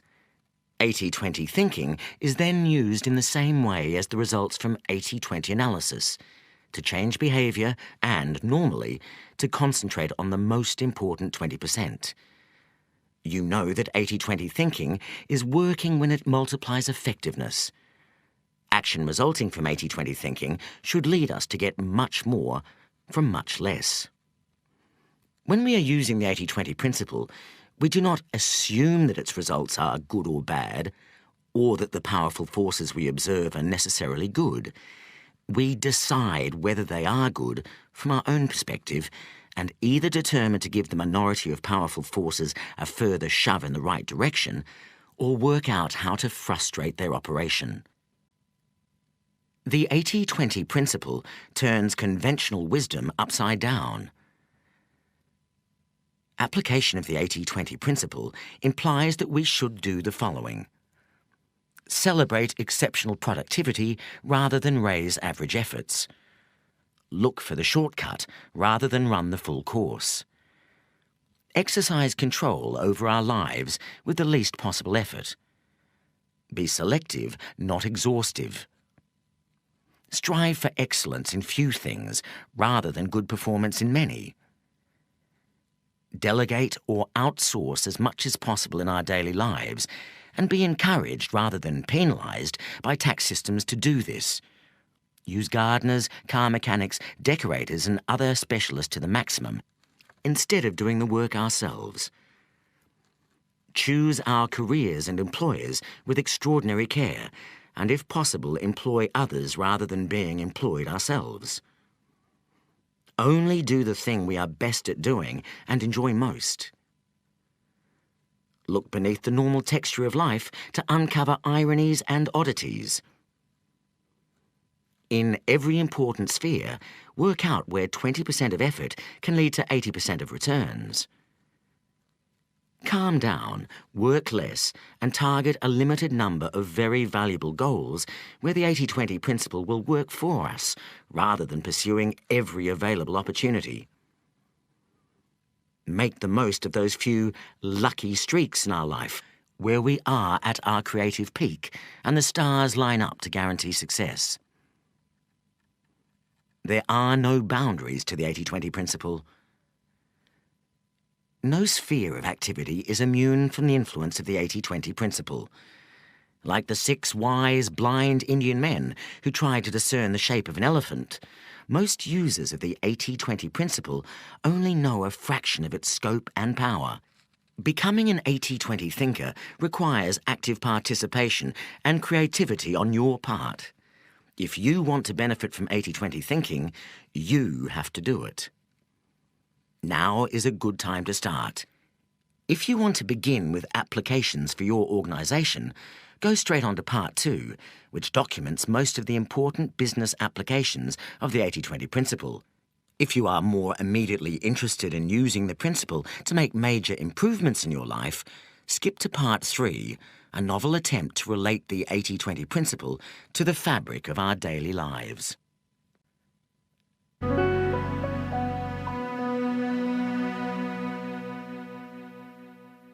Part 2. Corporate success needn't be a mystery. Chapter 3. The Underground Cult. Now we see in a mirror dimly, but then we shall see face to face. Now I know in part, then I shall understand fully. 1 Corinthians 13:12. It is difficult to gauge the extent to which the 80-20 principle is already known in business. This is almost certainly the first book on the subject. Yet, in my research, I was easily able to find several hundred articles referring to the use of 80-20 in all kinds of businesses all over the world. Many successful firms and individuals swear by the use of the 80-20 principle, and most holders of MBAs have heard of it. Yet considering that the 80-20 principle has affected the lives of hundreds of millions of people, even though they may be unaware of it, it remains strangely uncelebrated. It is time to put this right. The first 80-20 wave. The Quality Revolution. The Quality Revolution that took place between 1950 and 1990 transformed the quality and value of branded consumer goods and other manufactures. The quality movement has been a crusade to obtain consistently higher quality at lower cost by the application of statistical and behavioral techniques. The objective, now almost reached with many products, is to obtain a zero rate of product defects.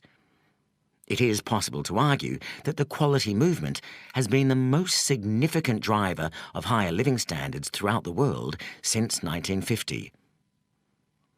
The movement has an intriguing history. Its 2 great messiahs, Joseph Juran, born 1904, and W. Edwards Deming, born 1900, were both Americans, although Juran was born in Romania. Respectively an electrical engineer and a statistician, they developed their ideas in parallel after the Second World War, but found it impossible to interest any major US corporation in the quest for extraordinary quality. Juran published the first edition of his Quality Control Handbook, the Bible of the quality movement, in 1951, but it received a very flat reception. The only serious interest came from Japan, and both Juran and Deming moved there in the early 1950s. Their pioneering work took an economy known at the time for shoddy imitations and transformed it into a powerhouse of high quality and productivity. It was only when Japanese goods, such as motorcycles and photocopiers, began to invade the US market that most American, and other Western, corporations started to take the quality movement seriously. From 1970, and especially after 1980, Juran, Deming and their disciples undertook an equally successful transformation of Western quality standards, leading to huge improvements in the level and consistency of quality, dramatic reductions in fault rates, and large falls in manufacturing costs. The 80-20 principle was one of the key building blocks of the quality movement. Joseph Juran was the most enthusiastic messiah of the principle, although he called it the Pareto principle, or the rule of the vital few. In the first edition of the Quality Control Handbook, Juran commented that losses, that is, manufactured goods that have to be rejected because of poor quality, do not arise from a large number of causes. Rather, the losses are always maldistributed in such a way that a small percentage of the quality characteristics always contributes a high percentage of the quality loss.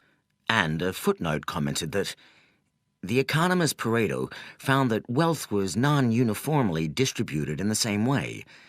Many other instances can be found. the distribution of crime amongst criminals, the distribution of accidents among hazardous processes, etc. Pareto's principle of unequal distribution applied to distribution of wealth and to distribution of quality losses. Juran applied the 80-20 principle to statistical quality control. The approach is to identify the problems causing lack of quality and to rank them from the most important, the 20% of defects causing 80% of quality problems, to the least important. Both Juran and Deming came to use the phrase 80-20 increasingly, encouraging diagnosis of the few defects causing most of the problems. Once the vital few sources of off-quality product have been identified, effort is focused on dealing with these issues rather than trying to tackle all the problems at once. As the quality movement has progressed from an emphasis on quality control through to the view that quality must be built into products in the first place by all operators, and to total quality management and increasingly sophisticated use of software, the emphasis on 80-20 techniques has grown so that today almost all quality practitioners are familiar with 80-20. Some recent references illustrate the ways in which the 80-20 principle is now being used. In a recent article in the National Productivity Review, Ronald J. Ricardo asks, "Which gaps adversely affect your most strategic consumers?" As with many other quality problems, Pareto's law prevails here too. If you remedy the most critical 20% of your quality gaps, you will realize 80% of the benefits. This first 80% typically includes your breakthrough improvements. Another writer, focusing on corporate turnarounds, comments, "For every step in your business process, ask yourself if it adds value or provides essential support. If it does neither, it's waste. Cut it." This is the 80-20 rule revisited. You can eliminate 80% of the waste by spending only 20% of what it would cost you to get rid of 100% of the waste. Go for the quick gain now. The 80-20 principle was also used by Ford Electronics Manufacturing Corporation in a quality program that won the Shingo Prize. Just-in-time programs have been applied using the 80-20 rule. 80% of the value is spread over 20% of the volume, and top-dollar usages are analysed constantly. Labour and overhead performance were replaced by manufacturing cycle time analysis by product line, reducing product cycle time by 95%. New software incorporating the 80-20 principle is being used to raise quality. With the ABC Data Analyzer, the data is entered or imported into the spreadsheet area, where you highlight it and click on your choice of 6 graph types: histograms, control charts, run charts, scatter diagrams, pie charts, and Pareto charts. The Pareto chart incorporates the 80-20 rule, which might show, for instance, that out of 1,000 customer complaints, roughly 800 can be eliminated by correcting only 20% of the causes. The 80-20 principle is also increasingly being applied to product design and development. For example, a review of the use that the Pentagon has made of total quality management explains that decisions made early in the development process fix the majority of life cycle costs. The 80-20 rule describes this outcome, since 80% of the life cycle costs are usually locked in after only 20% of the development time. The impact of the quality revolution on customer satisfaction and value, and on the competitive positions of individual firms and indeed of whole nations, has been little noted but is truly massive. The 80-20 principle was clearly one of the vital few inputs to the quality revolution. But the underground influence of the 80-20 principle did not stop there. It also played a key role in a second revolution that combined with the first to create today's global consumer society. The second 80-20 wave, the information revolution. The information revolution that began in the 1960s has already transformed work habits and the efficiency of large tracts of business. It is just beginning to do more than this, to help change the nature of the organizations that are today's dominant force in society. The 80-20 principle was, is, and will be a key accessory of the information revolution, helping to direct its force intelligently. Perhaps because they were close to the quality movement, the computing and software professionals behind the information revolution were generally familiar with the 80-20 principle and used it extensively. To judge by the number of computing and software articles that refer to the 80-20 principle, most hardware and software developers understand and use it in their daily work. The information revolution has been most effective when using the 80-20 principle's concepts of selectivity and simplicity. As two separate project directors testify, think small, don't plan to the nth degree on the first day. The return on investment usually follows the 80-20 rule. 80% of the benefits will be found in the simplest 20% of the system, and the final 20% of the benefits will come from the most complex 80% of the system. Apple used the 80-20 principle in developing the Apple Newton Message Pad, an electronic personal organizer. The Newton engineers took advantage of a slightly modified version of 80-20. They found that 0.01% of a person's vocabulary was sufficient to do 50% of the things you want to do with a small handheld computer. Increasingly, software is substituting for hardware using the 80-20 principle. An example is the RISC software invented in 1994. RISC is based on a variation of the 80-20 rule. This rule assumes that most software spends 80% of its time executing only 20% of the available instructions. RISC processors optimize the performance of that 20% and keep chip size and cost down by eliminating the other 80%. RISC does in software what CISC, the previously dominant system, does in silicon. Those who apply software know that, even though it is incredibly efficient, usage follows 80-20 patterns. As one developer states, "The business world has long abided by the 80-20 rule. It's especially true for software, where 80% of a product's uses take advantage of only 20% of its capabilities. That means that most of us pay for what we don't want or need." Software developers finally seem to understand this, and many are betting that modular applications will solve the problem. Design of software is crucial, so that the most used functions are the easiest to use. The same approach has been used for new database services. How do software developers do it? First, they identify what customers want most of the time and how they want to do it. The old 80-20 rule. People use 20% of a program's functions 80% of the time. Good software developers make high-use functions as simple and automatic and inevitable as possible. Translating such an approach to today's database services would mean looking at key customer use all the time. How many times do customers call search service support desks to ask which file to pick or where a file can be found? Good design could eliminate such calls. Wherever one turns, effective innovations in information, in data storage, retrieval, and processing focus heavily on the up to 20% of key needs. The information revolution has a long way to run. The information revolution is the most subversive force business has ever known.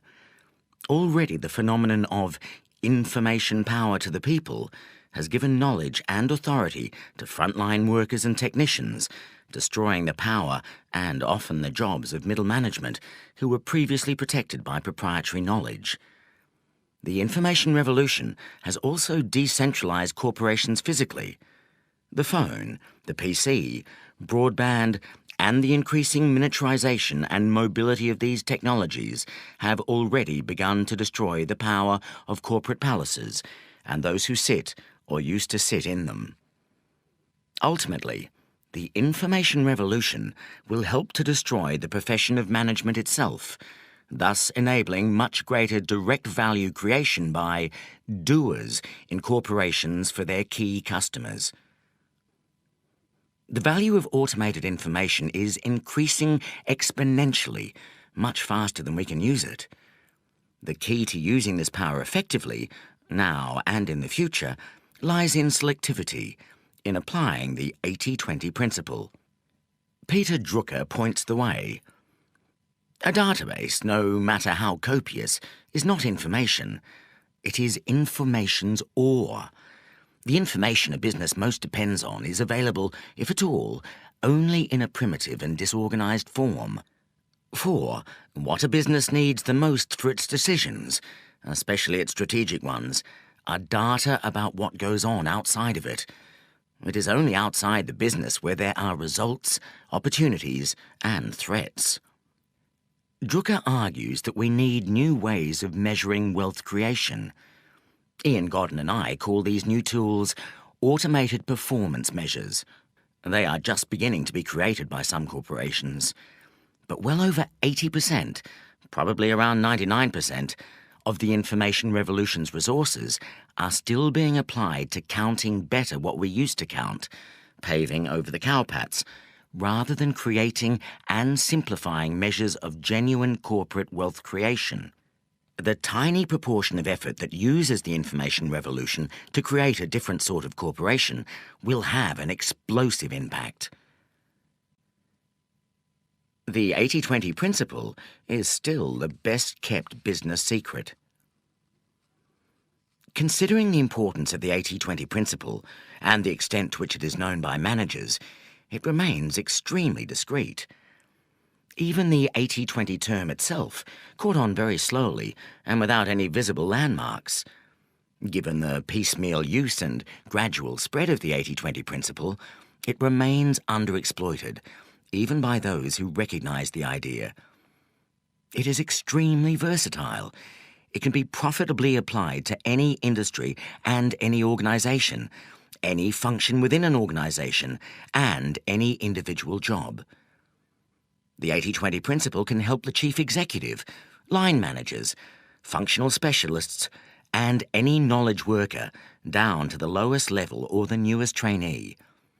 And although its uses are manifold, there is an underlying, unifying logic that explains why the 80-20 principle works and is so valuable. Why the 80-20 principle works in business. The 80-20 principle applied to business has one key theme: to generate the most money with the least expenditure of assets and effort. The classical economists of the 19th and early 20th centuries developed a theory of economic equilibrium and of the firm that has dominated thinking ever since. The theory states that under perfect competition, firms do not make excess returns, and profitability is either zero or the normal cost of capital, the latter usually being defined by a modest interest charge. The theory is internally consistent and has the sole flaw that it cannot be applied to real economic activity of any kind, and especially not to the operations of any individual firm. The 80-20 theory of the firm. In contrast to the theory of perfect competition, the 80-20 theory of the firm is both verifiable, and has in fact been verified many times, and helpful as a guide to action. The 80-20 theory of the firm goes like this. In any market, some suppliers will be much better than others at satisfying customer needs. These suppliers will obtain the highest price realizations and also the highest market shares. In any market, some suppliers will be much better than others at minimizing expenditure relative to revenues. In other words, these suppliers' products will cost less than other suppliers for equivalent output and revenue, or alternatively, they will be able to generate equivalent output with lower expenditure. Some suppliers will generate much higher surpluses than others. I use the phrase surpluses rather than profits because the latter normally implies the profit available for shareholders. The concept of surplus implies the level of funds available for profits or reinvestment over and above what is needed normally to keep the wheels turning. Higher surpluses will result in one or more of the following. 1. Greater reinvestment in product and service to produce greater superiority and appeal to customers. 2. Investment in gaining market share through greater sales and marketing effort and/or takeovers of other firms. 3.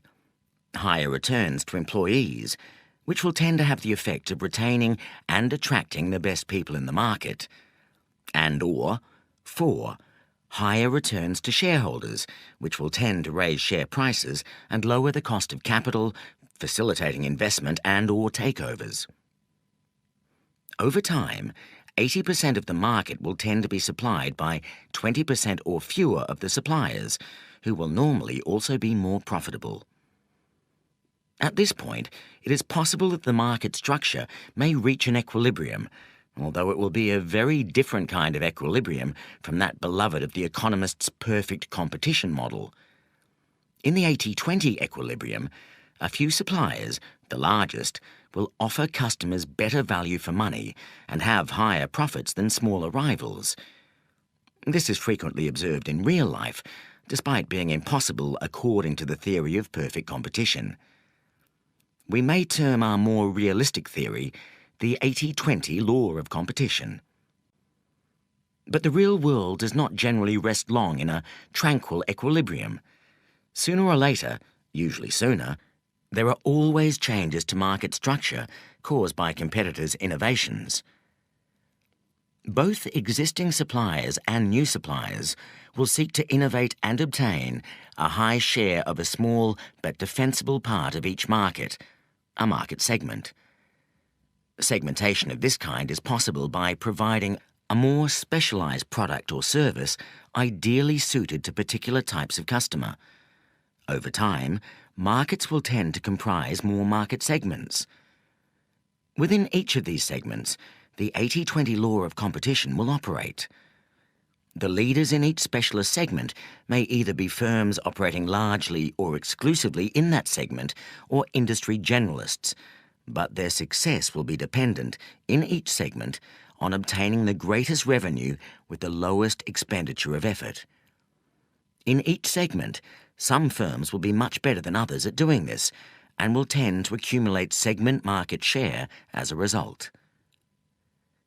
Any large firm will operate in a large number of segments, that is, in a large number of customer-product combinations where a different formula is required to maximize revenue relative to effort and/or where different competitors are met. In some of these segments, the individual large firm will generate large surpluses, and in other segments, much lower surpluses, or even deficits. It will tend to be true, therefore, that 80% of surpluses or profits are generated by 20% of segments, and by 20% of customers, and by 20% of products. The most profitable segments will tend to, but will not always, be where the firm enjoys the highest market shares, and where the firm has the most loyal customers, loyalty being defined by being long-standing and least likely to defect to competitors. Within any firm, as with all entities dependent on nature and human endeavour, there is likely to be an inequality between inputs and outputs, an imbalance between effort and reward. Externally, this is reflected in the fact that some markets, products and customers are much more profitable than others. Internally, the same principle is reflected by the fact that some resources, be they people, factories, machines or permutations of these, will produce very much more value relative to their cost than will other resources. If we were able to measure it, as we can with some jobs such as those of salespeople, we would find that some people generate a very large surplus, Their attributable share of revenue is very much greater than their full cost, whereas many people generate a small surplus or a deficit. Firms that generate the largest surpluses also tend to have the highest average surplus per employee. But in all firms, the true surplus generated by each employee tends to be very unequal. 80% of the surplus is usually generated by 20% of employees. At the lowest level of aggregation of resources within the firm, for example, an individual employee, 80% of the value created is likely to be generated in a small part, approximately 20%, of the time when, through a combination of circumstances, including personal characteristics and the exact nature of the task, the employee is operating at several times his or her normal level of effectiveness. The principles of unequal effort and return therefore operate at all levels of business: markets, market segments, products, customers, departments, and employees. It is this lack of balance, rather than a notional equilibrium, that characterizes all economic activity. Apparently small differences create large consequences. A product has only to be 10% better value than that of a competing product to generate a sales difference of 50% and a profit difference of 100%. 3 action implications. One implication of the 80-20 theory of firms is that successful firms operate in markets where it is possible for that firm to generate the highest revenues with the least effort. This will be true both absolutely, that is, relative to monetary profits, and relatively, that is, in relation to competition. A firm cannot be judged successful unless it has a high absolute surplus, in traditional terms, a high return on investment, and also a higher surplus than its competitors, higher margins. A second practical implication for all firms is that it is always possible to raise the economic surplus, usually by a large degree, by focusing only on those market and customer segments where the largest surpluses are currently being generated. This will always imply redeployment of resources into the most surplus-generating segments, and will normally also imply a reduction in the total level of resource and expenditure. In plain words, fewer employees and other costs. Firms rarely reach the highest level of surplus that they could attain, or anywhere near it, both because managers are often not aware of the potential for surplus, and because they often prefer to run large firms rather than exceptionally profitable ones. A third corollary is that it is possible for every corporation to raise the level of surplus by reducing the inequality of output and reward within the firm. This can be done by identifying the parts of the firm, people, factories, sales offices, overhead units, countries, that generate the highest surpluses, and reinforcing these, giving them more power and resources, and, conversely, identifying the resources generating low or negative surpluses, facilitating dramatic improvements and, if these are not forthcoming, stopping the expenditure on these resources. These principles constitute a useful 80-20 theory of the firm, but they must not be interpreted too rigidly or deterministically. The principles work because they are a reflection of relationships in nature, which are an intricate mixture of order and disorder, of regularity and irregularity. Look for irregular insights from the 80-20 principle. It is important to try to grasp the fluidity and force driving 80-20 relationships. Unless you appreciate this, you will interpret the 80-20 principle too rigidly and fail to exploit its full potential. The world is full of small causes that, when combined, can have momentous consequences. Think of a saucepan of milk that, when heated above a certain temperature, suddenly changes form, swelling up and bubbling over. One moment you have a nice, orderly pan of hot milk. The next moment you can either have a wonderful cappuccino or, If you are a second too late, a mess on top of your stove.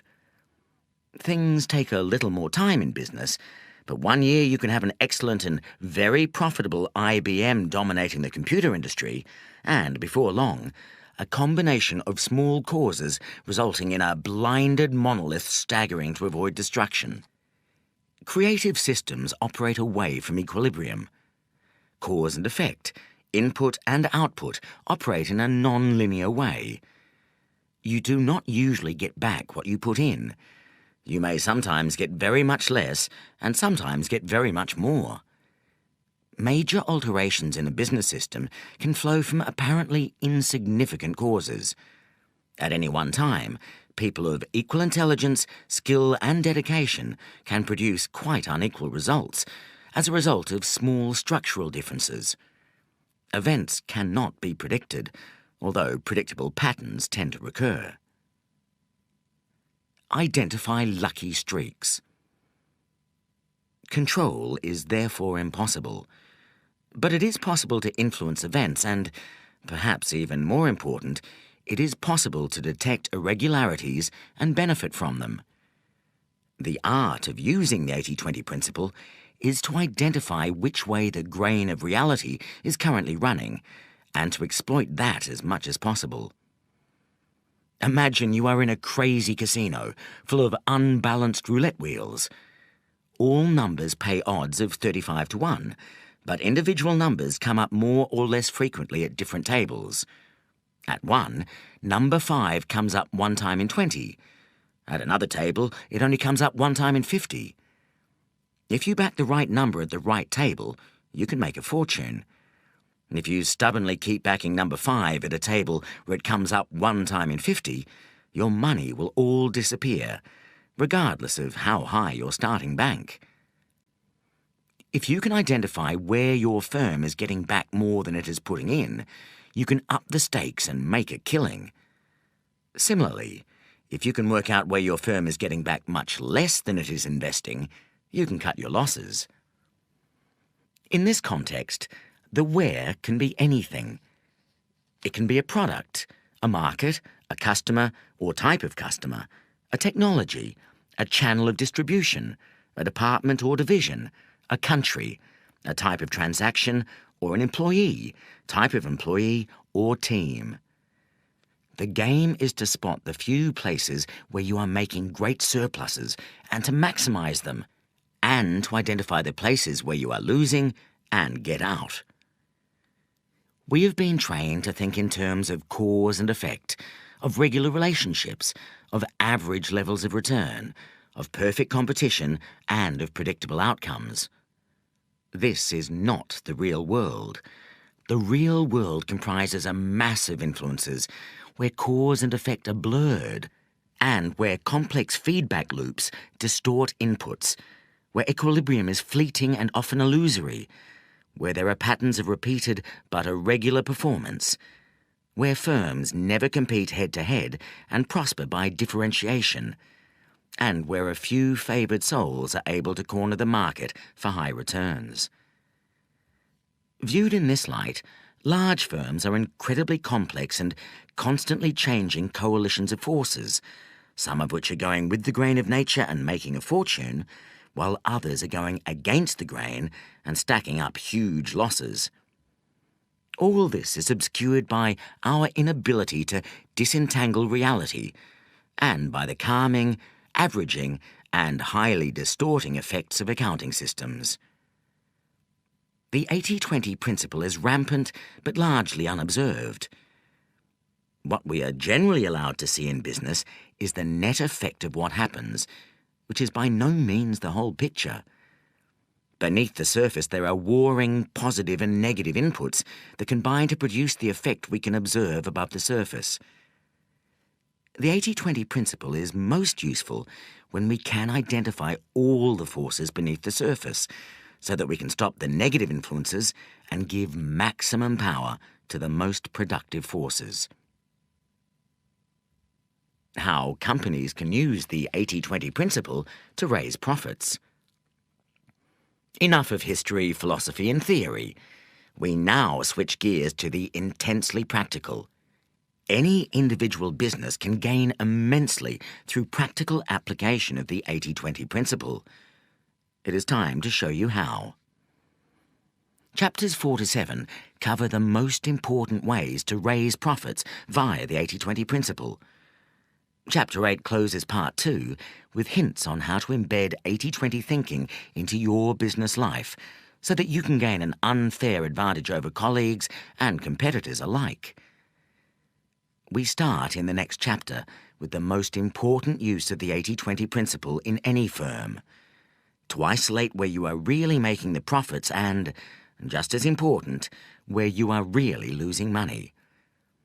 Every business person thinks they know this already, and nearly all are wrong. If they had the right picture, their whole business would be transformed. Chapter 4. Why your strategy is wrong. Unless you have used the 80-20 principle to redirect your strategy, you can be pretty sure that the strategy is badly flawed.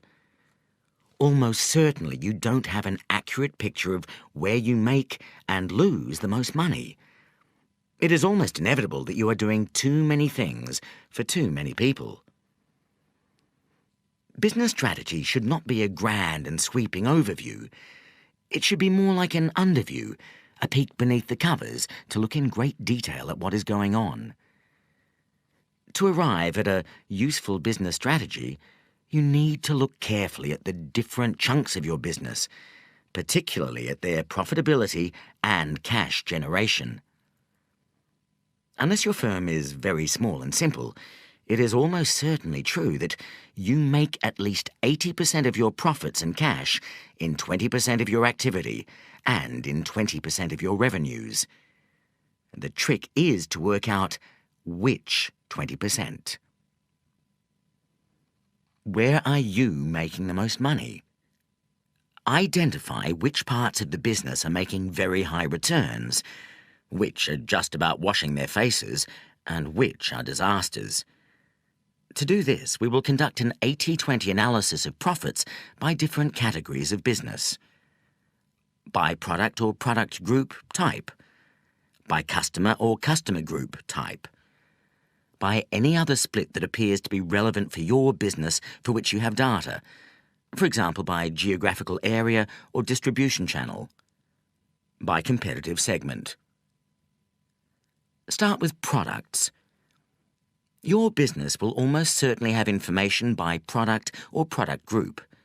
For each, look at the sales over the last period, month, quarter or year, decide which is most reliable, and work out the profitability after allocating all costs. How easy or difficult this will be depends on the state of your management information.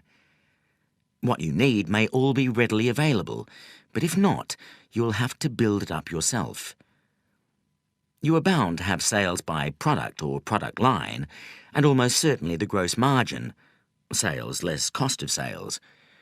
You will also know the total costs for the whole business, or the overhead costs. What you then have to do is allocate all the overhead costs to each product group on some reasonable basis. The crudest way is to allocate cost on a percentage of turnover. A moment's thought, however, should convince you that this will not be very accurate. Some products take a great deal of salespeople's time relative to their value, for example, and others take very little. Some are heavily advertised and others not at all. Some require a lot of fussing around in manufacturing, whereas others are straightforward. Take each category of overhead cost and allocate it to each product group. Do this for all the costs, then look at the results. Typically, some products, representing a minority of turnover, are very profitable.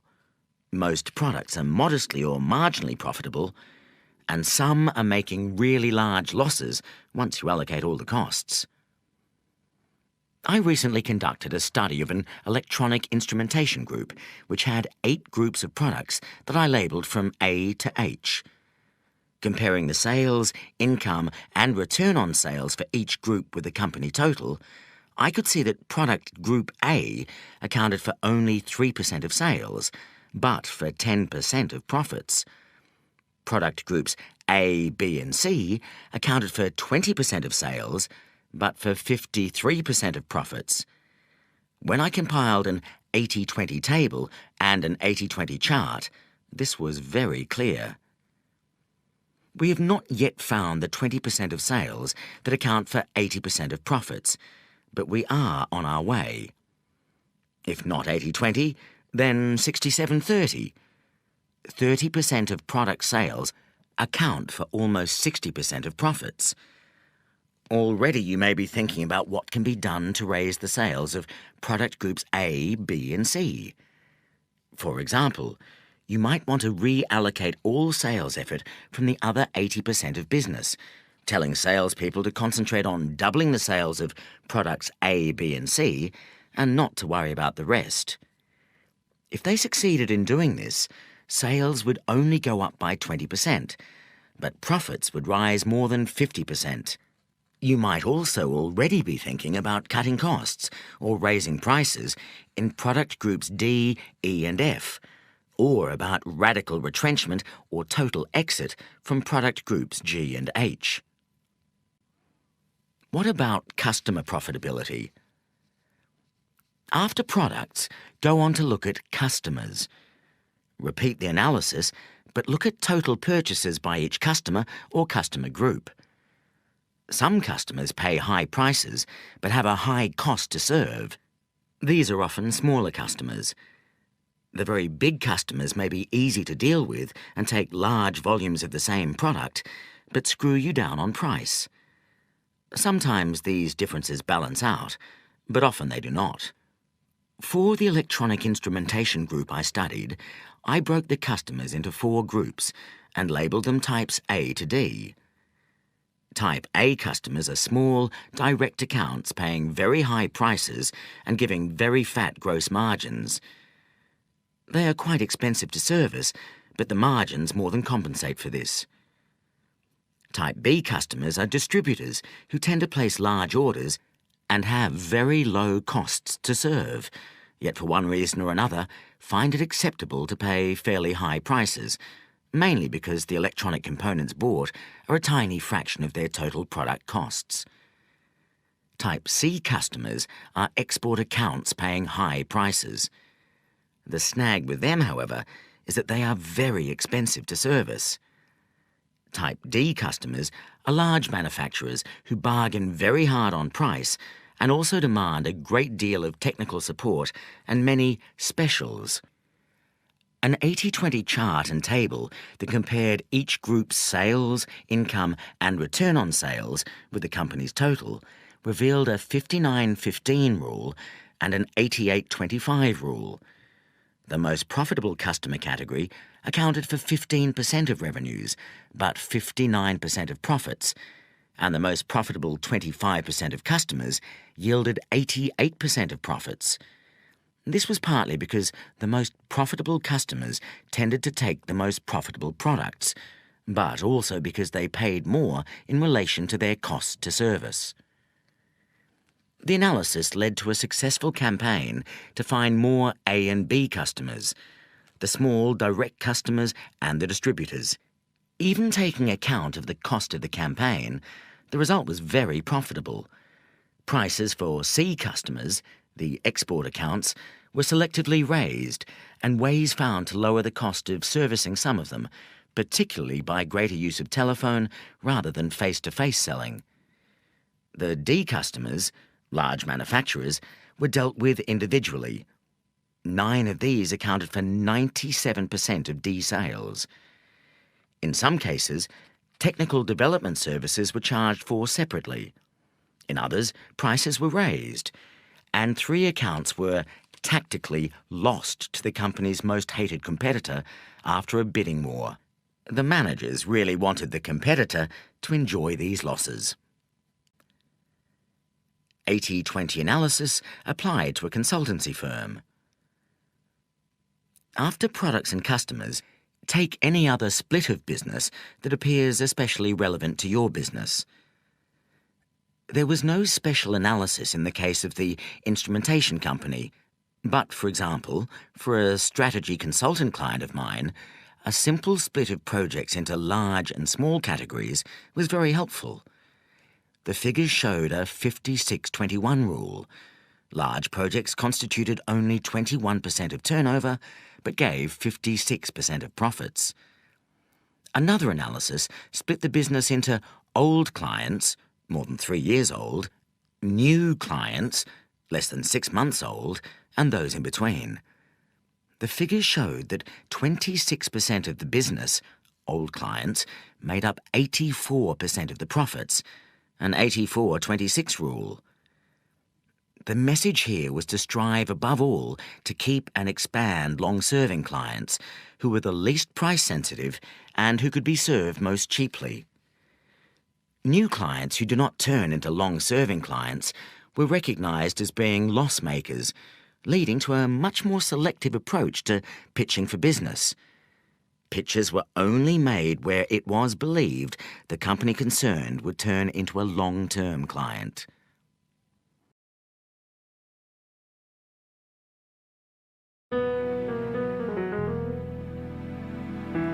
This is the end of CD2. The book continues on CD3.